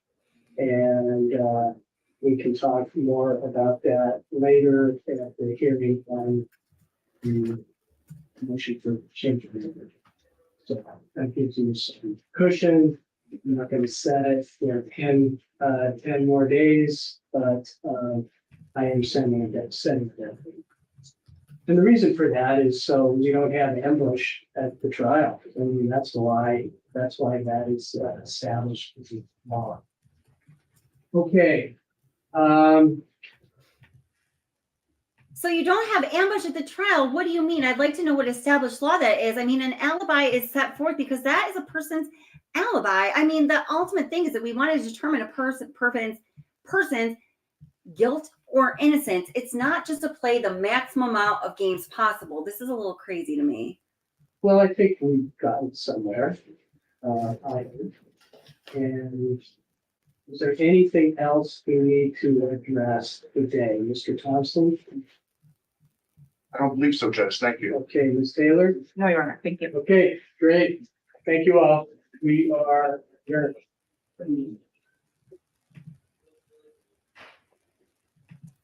Okay, that's it. Okay, yep, that is it. So, yep, that's a hearing. Wow.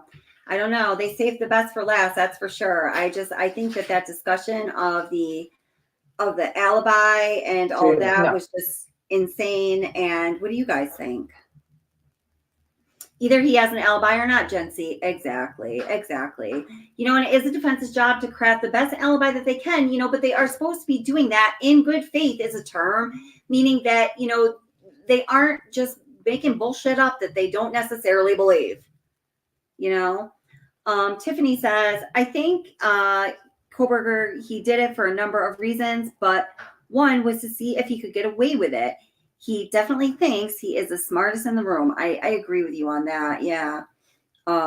Just like the behavioral profile that, I kind of have in my mind of him that I talked about a while ago is very much in line with exactly what you're saying. As far as that even being motivation, I thought he already had his alibi. Well, what they're saying is the alibi that he put forth, the statement of alibi is simply that he was driving around, like nothing else about that. Like the state is saying, okay, he was driving around. Well, that is not necessarily an alibi because him driving around could be very consistent with him committing the crime.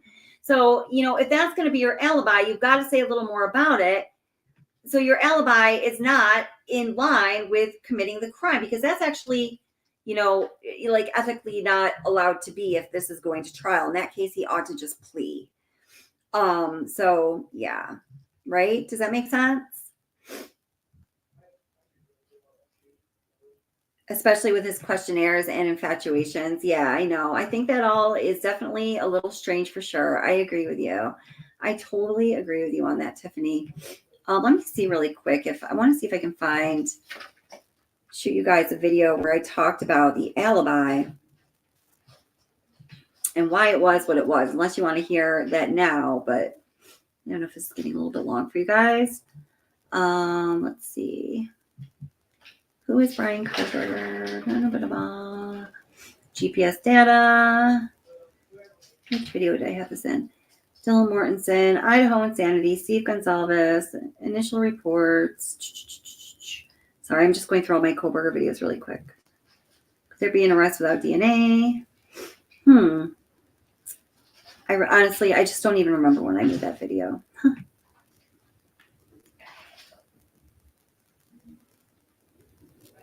Let me see for a moment. So what do you guys think about this hearing?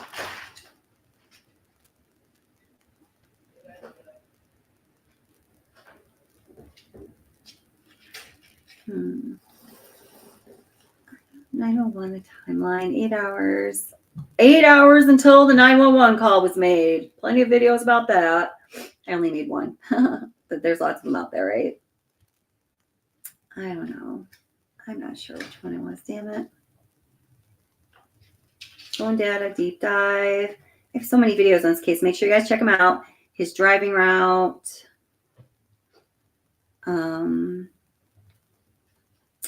Witness intimidation. Gabriela Vargas. Digital surveillance.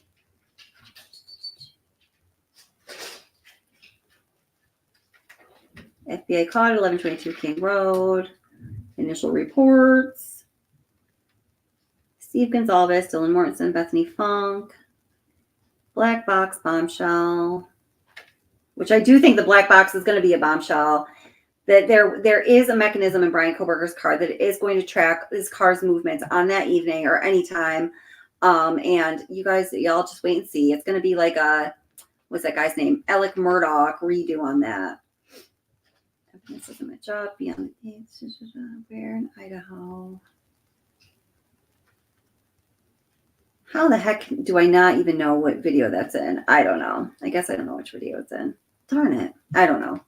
I don't know. I'll put it in the community post or something when I find it. So yes, please do hit the like if you haven't yet. I very much appreciate it. Let's see.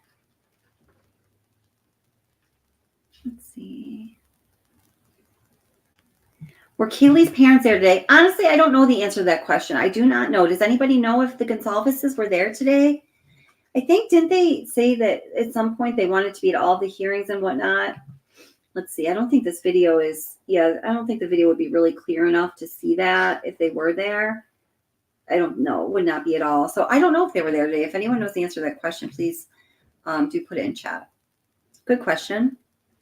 At least some headway was made. That's right. It was. Frustrates you just like all the previous hearings, Connor. I definitely hear that too. There were some definitely frustrating aspects to it. See, Kate says, has everyone looked into the connections between Judge Bill Thompson, prosecution, and the president of the University of Idaho, Green? They're all buds and alumni and went to the University of Idaho together. I have heard about those connections, and there may be some things that I haven't heard about. I haven't looked too deeply into it personally, but I mean, I honestly don't think that it's all that strange that they all went to the University of Idaho. I know I've lived in different parts of the country where in various communities, especially when you live within a university of community where most of the people who have made a home there are university graduates, like that in itself, I do not think it's weird. But again, I might not be aware of all the connections that people do know about out there or all the connections that exist. Let's say, did the judge say that they can have the cast before the alibi due date? Well, so the alibi, when did he make the alibi due date? You know what? We're going to have to go back. Okay, so I know that the prosecution's preliminary discovery deadline is September 16th. And the date that the judge said, he said it's going to be more than 10 days. I'm not going to hold him to 10 days. I'm not sure if he set a date. Did he set a date and I missed it? But it's not going to be as far out as September 6th. So now the defense attorney and Taylor said that the cast information is supposed to be done cooking on March 31st, but he did not specifically say that the cast information is going to be, presented to the defense before the defense has to have an alibi. So that might still be up in the air. Gen Z says he shouldn't get all the who, what, where, when, why, and hows just to determine his alibi. He's the one on trial. Exactly. Yeah, small town. Right. That's right. You live in kind of a small town, Macomb, Illinois. I'm not sure what that is. I live in a very small town right now, but I've lived in big cities, a number of different places. But Olivia said on a Facebook group that that the Gonsalves family was in fact going to be there. Thank you for that, Freya. I appreciate that. So All right, guys. Well, I guess I'm going to wrap it up then. I think we hit all the high points of this hearing, and there was a lot of information covered. April 17th. You know what? I want to listen to that again. So if you guys want to stay on and listen to that part again with me, you can certainly do that.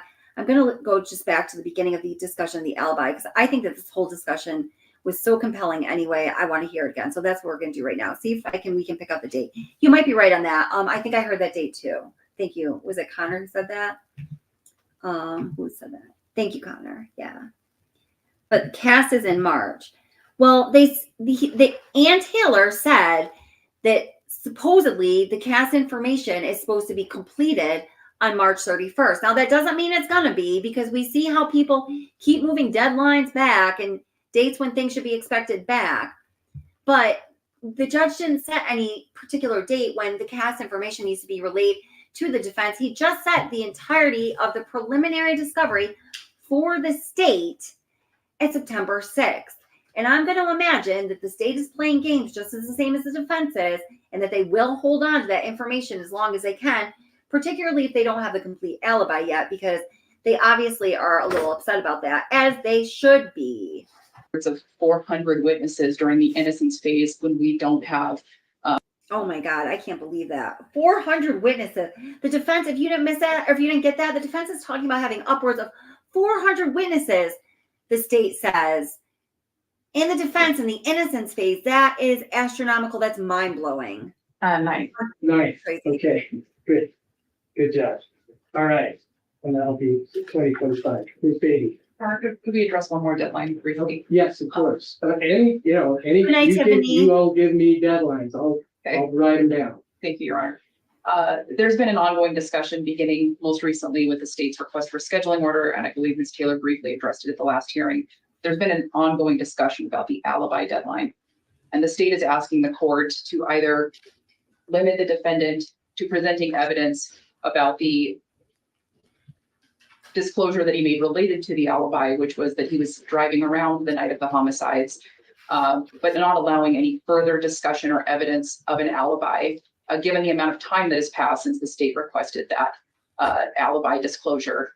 Alternatively, since it was in the court's scheduling order initially prior to the trial getting vacated, we would ask the court to set a 10-day deadline now, because that is consistent with the alibi statute. Okay, so she's saying we would ask the court to set a 10-day deadline right now, because that is consistent with the alibi statute, because Bryan Kohberger's offense so far has only said that he was driving around at the time of the murders, but that is not a complete alibi is what she's saying. So what is the rest of it? Cough it up before we give you any more discovery. What is the alibi, for God's sake? Come on now, basically, okay? The state does not believe it is appropriate to tie the alibi to the jury trial date in this case. The statute that sets forth that 10-day timeline is completely separate from Rule 16 and other discovery deadlines through the litigation process. I think at this point, there has been so much time that has passed, and it has frankly causes the state great alarm that the defense is discussing calling upwards of 400 witnesses during the innocence phase when we don't have, potentially don't have a full alibi disclosure. And when you look there, she just said it. The defense is talking about calling upwards of 400 witnesses during the innocence phase, yet we don't have an alibi disclosure. Damn. when you look at cases regarding appeals from issues that arise during alibis that come up at trial, these cases are all defendants appealing a conviction because the state doesn't get a second chance. If the state gets ambushed at trial, that's it for us. We're asking the court to hold the defendant to a fair alibi deadline, and I think that the time has come. Thank you. Yeah, so that's so fair. The state doesn't get a second chance. It's called double jeopardy. You can't try a person twice for the same crime, and there is no alternative crime to charge him for. These four, precious souls are dead, and that is a crime, and this is a trial, okay? So they're saying now the defense is talking about calling upwards of 400 witnesses in the innocence phase towards the defense of Bryan Kohberger, but we don't want to be ambushed. So it's not fair that we're giving up all of our evidence, all the discovery, all of the product of the hard work that we've been doing to make our case, only for the defense to find it all out and then, like a trial ninja, go and craft the alibi for the defendant around all of this work product that we've done to uncover all of these things towards the prosecution of the defendant. So, okay, Judge, let's finally do this right and set some deadlines and uphold some case precedents and make the defense finally put forth their full statement and theory of alibi. I think that is so totally legit. I've been thinking along those lines for a long time and so glad this is coming up. Thank you, Your Honor. Making my understanding was that was it, but I may be wrong. Ms. Taylor. No. When the court vacated the trial setting, the court vacated all of the deadlines, including the alibi deadline. That wasn't carved out as one that was still held through when the court vacated the rest of its scheduling order. So I don't think that we're foreclosed from that. The court also has the ability to give an extension besides the limited time by statute. In this case, but hasn't he given extensions already for the alibi? He has. I know for a fact that he's given at least once. So they just keep asking for more and more and more. And I understand she's a defense attorney. That's what she's supposed to do, particularly if she does know that she doesn't have much to work with. But, oh, this is like getting, now pretty soon is when he's going to say, are you talking about the video that you're whatever? And she says, no, I'm not talking about any video of Bryan's car, which I think on her part, guys, I think that was a huge slip of the tongue because he wasn't saying that it was video of Bryan's car, but in my mind, she's connecting the suspect car in the video with Bryan Kohberger. And I just think like, wow, I could be wrong, but that's how I read it.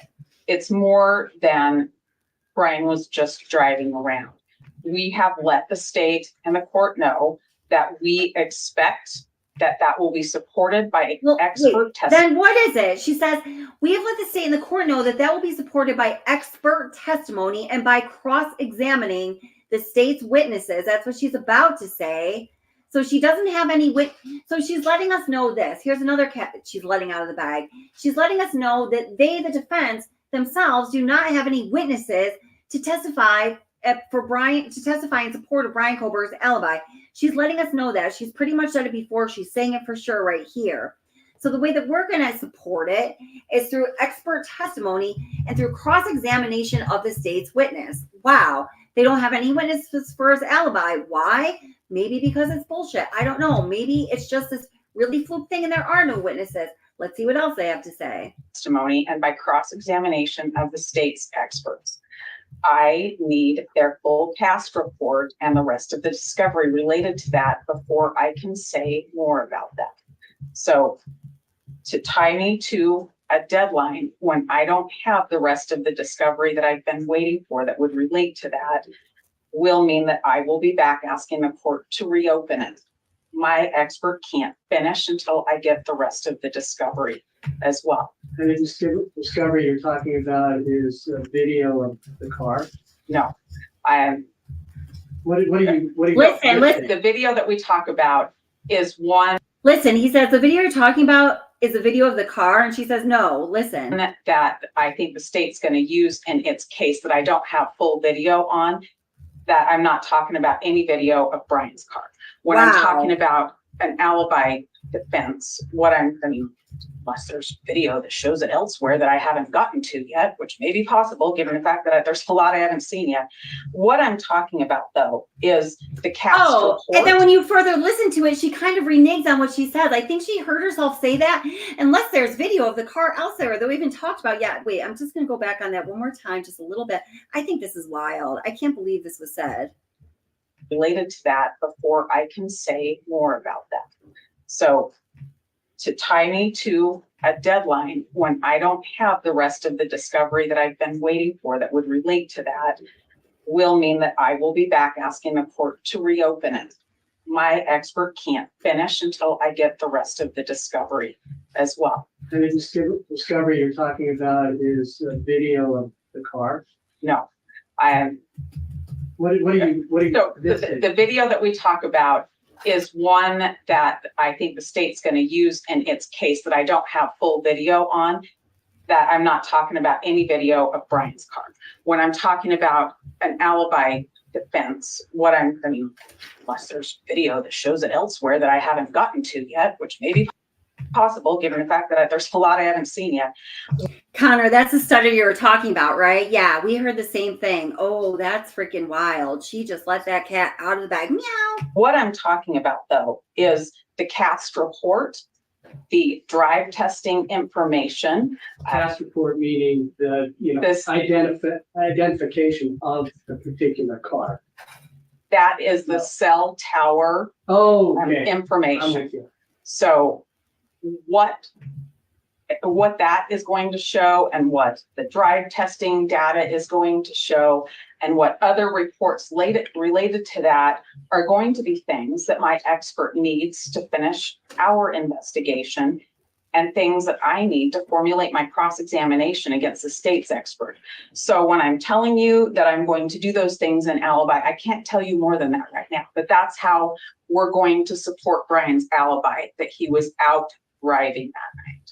Okay, so you're saying that you have not received the cell tower reports? I have some data, some cell tower data, some phone record data. I have a draft of a CAST report. The most recent information I have CAST is the FBI doing their work. The most recent information I have is that on March 31st, they expect for that report to be done through the peer review process. So I may get it a month from now. I need to get it to my expert to digest. There's materials that support their report. Yeah, if you want to hear that bit about the alibi and the car and everything, don't worry. I will be making a short about it probably right after this video. You can listen to it a million times. That I don't have full disclosure of. And the state's aware of it. I think they're working on it. And maybe they're on that drive that I'll pick up today, but I haven't had them yet. So you expect to get that in mid-March? I expect to get their report after March 31st after it's done. The supporting data, I'm not sure when it's coming. They tell me it's coming. Okay, I'm gonna kick it back to the state. Read, and then we can complete our alibi because holy shit, we know we are up shit creek without a paddle right now. And when that information comes out, it is going to be D-Day in the Bryan Kohberger defense team room because it's just going to be a rough day. That's how I read that. Your Honor, I guess I'm a little confused because if Well, I obviously am too. So, okay, I'm confused because if the defendant's alibi is that he was out driving around that night, I'm not sure what additional information his cell data could add to an actual alibi defense. It seems like what the defense is asking for, and they're being completely upfront about it, and I appreciate that. But what they're asking to do is essentially double check all the discovery before disclosing their alibi, and that's not what the purpose of an alibi deadline is. In fact, it's quite the opposite. There is case law that describes that given the Bang, what she just said. ease with which an individual could fabricate an alibi, and certainly that's not what the state is accusing the defendant of doing. I'm using language that is in case law, though. Given the ease with which an individual can fabricate an alibi, that is a very legitimate deadline. It's a reasonable deadline. It's a reasonable demand of the litigation process. There is a reason why there is a 10-day deadline in the statute, and that is because the defendant is able to tell his counsel where he was that night. They can work together and formulate a defense, and they can disclose an alibi. She just basically accused them of fabricating an alibi. I freaking love it. This is such a great discussion. That is the whole purpose of an alibi deadline. The state has complied with the discovery up to this point. We will continue to comply with discovery. We are disclosing everything that we have to the defense when we get it, unless there's some protective order issue. We are asking that the court hold the defense to a fair standard that has been set forth in this statute and that is constitutional under the United States Constitution and the Idaho's Constitution that has been repeatedly upheld by the United States Supreme Court and the Idaho Supreme Court. Amen, sister. And that is a rock solid argument. And what again does Judge say to that? Right. Thank you. Okay.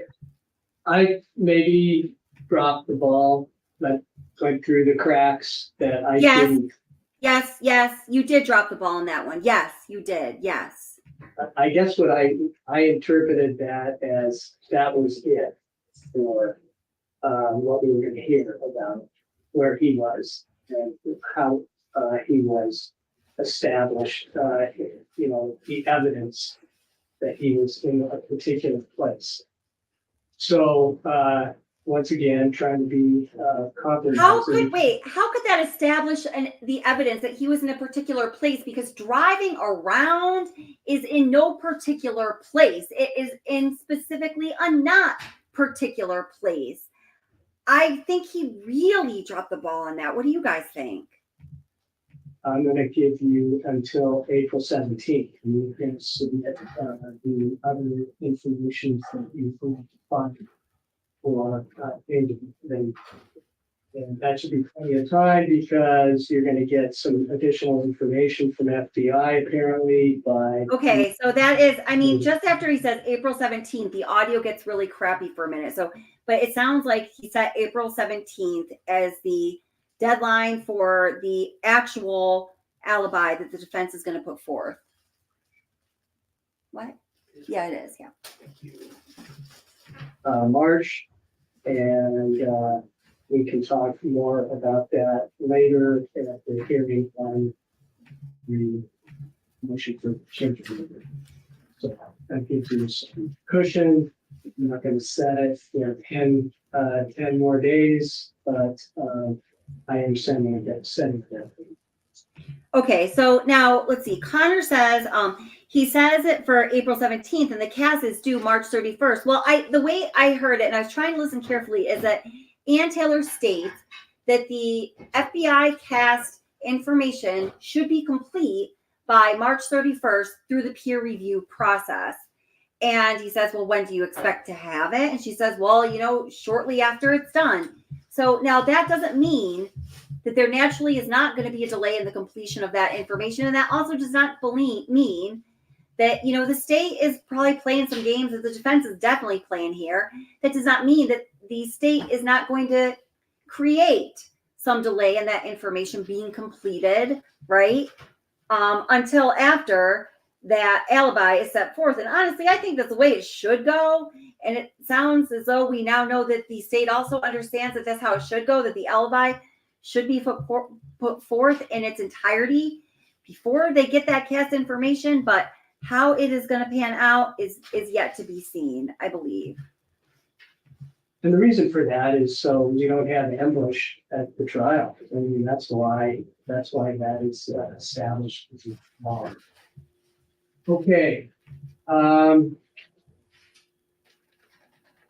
I think we've gotten somewhere. Okay, so that was it. We heard that again. Wow. I think that was anything else. I think that was an extraordinary exchange about the alibi, guys. I really do. McJay says, "Does Judge put makeup on or something? Why do you think his face looks a little pasty or something?" I was thinking that it did. Wasn't thinking makeup, but maybe. This is crazy. Oh, it's my phone screen.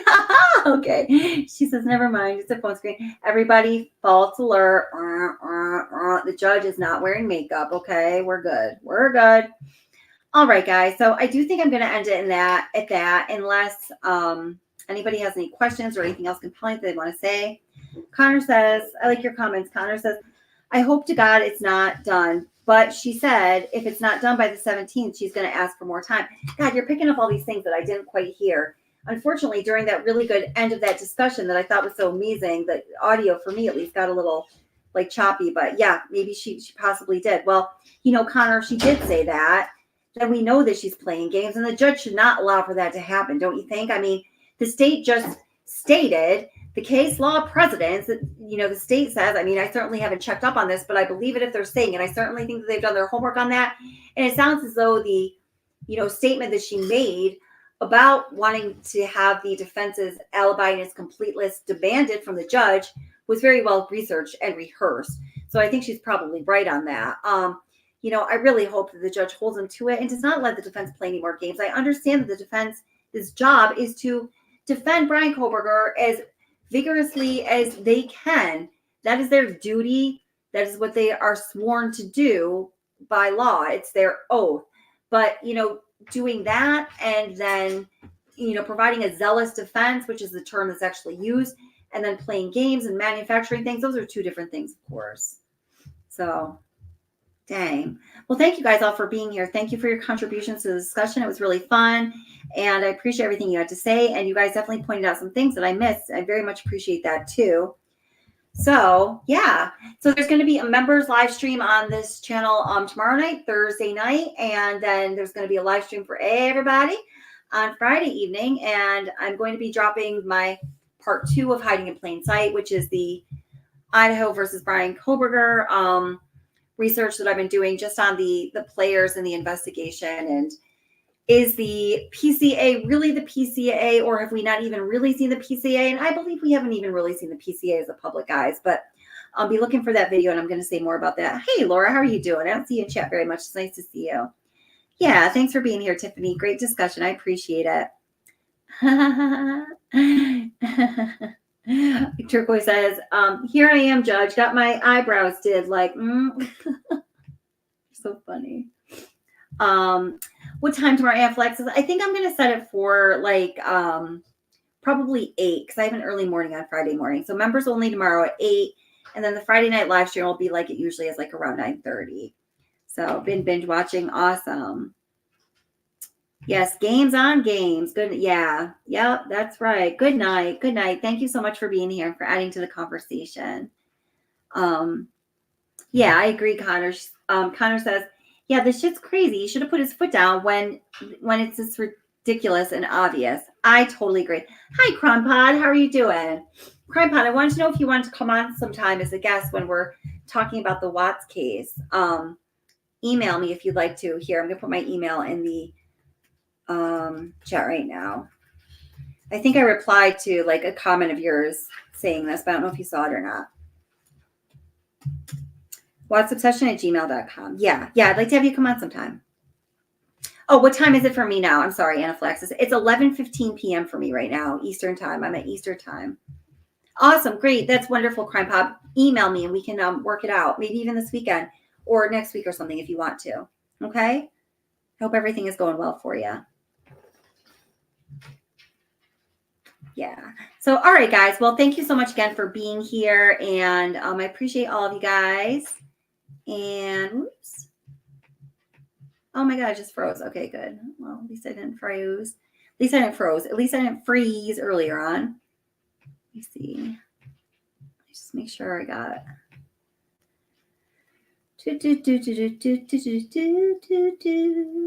Oh, yeah. Okay, good.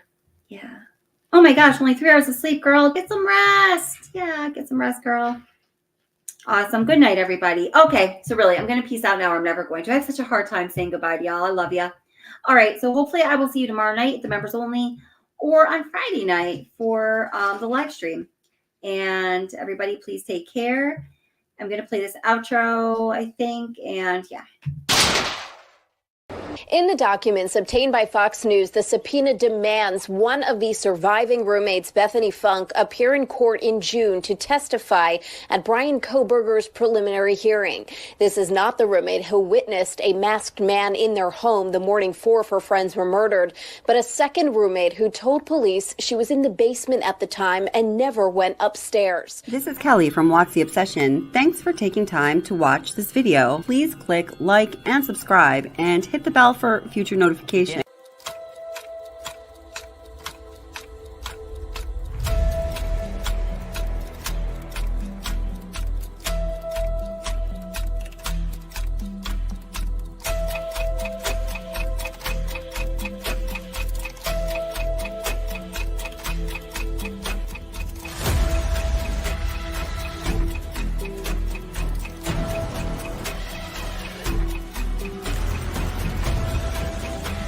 Since Bryan Kohberger's defense team filed the motion to compel Bethany Funk's testimony in a pretrial hearing on the basis that Bethany Funk was in possession of exculpatory evidence, the defense team has thrown around the word exculpatory rather liberally as compared to how it's used in other trial proceedings. And the rest of the world has wanted to know, what exactly is this exculpatory evidence that the defense claims Bethany Funk is in possession of? Although it is impossible to know for certain what this evidence may be, since everyone who is truly in the know is bound by a broad and strict gag order, Watts the Obsession has a strong theory as to what this evidence is, and the sources are members of the university community.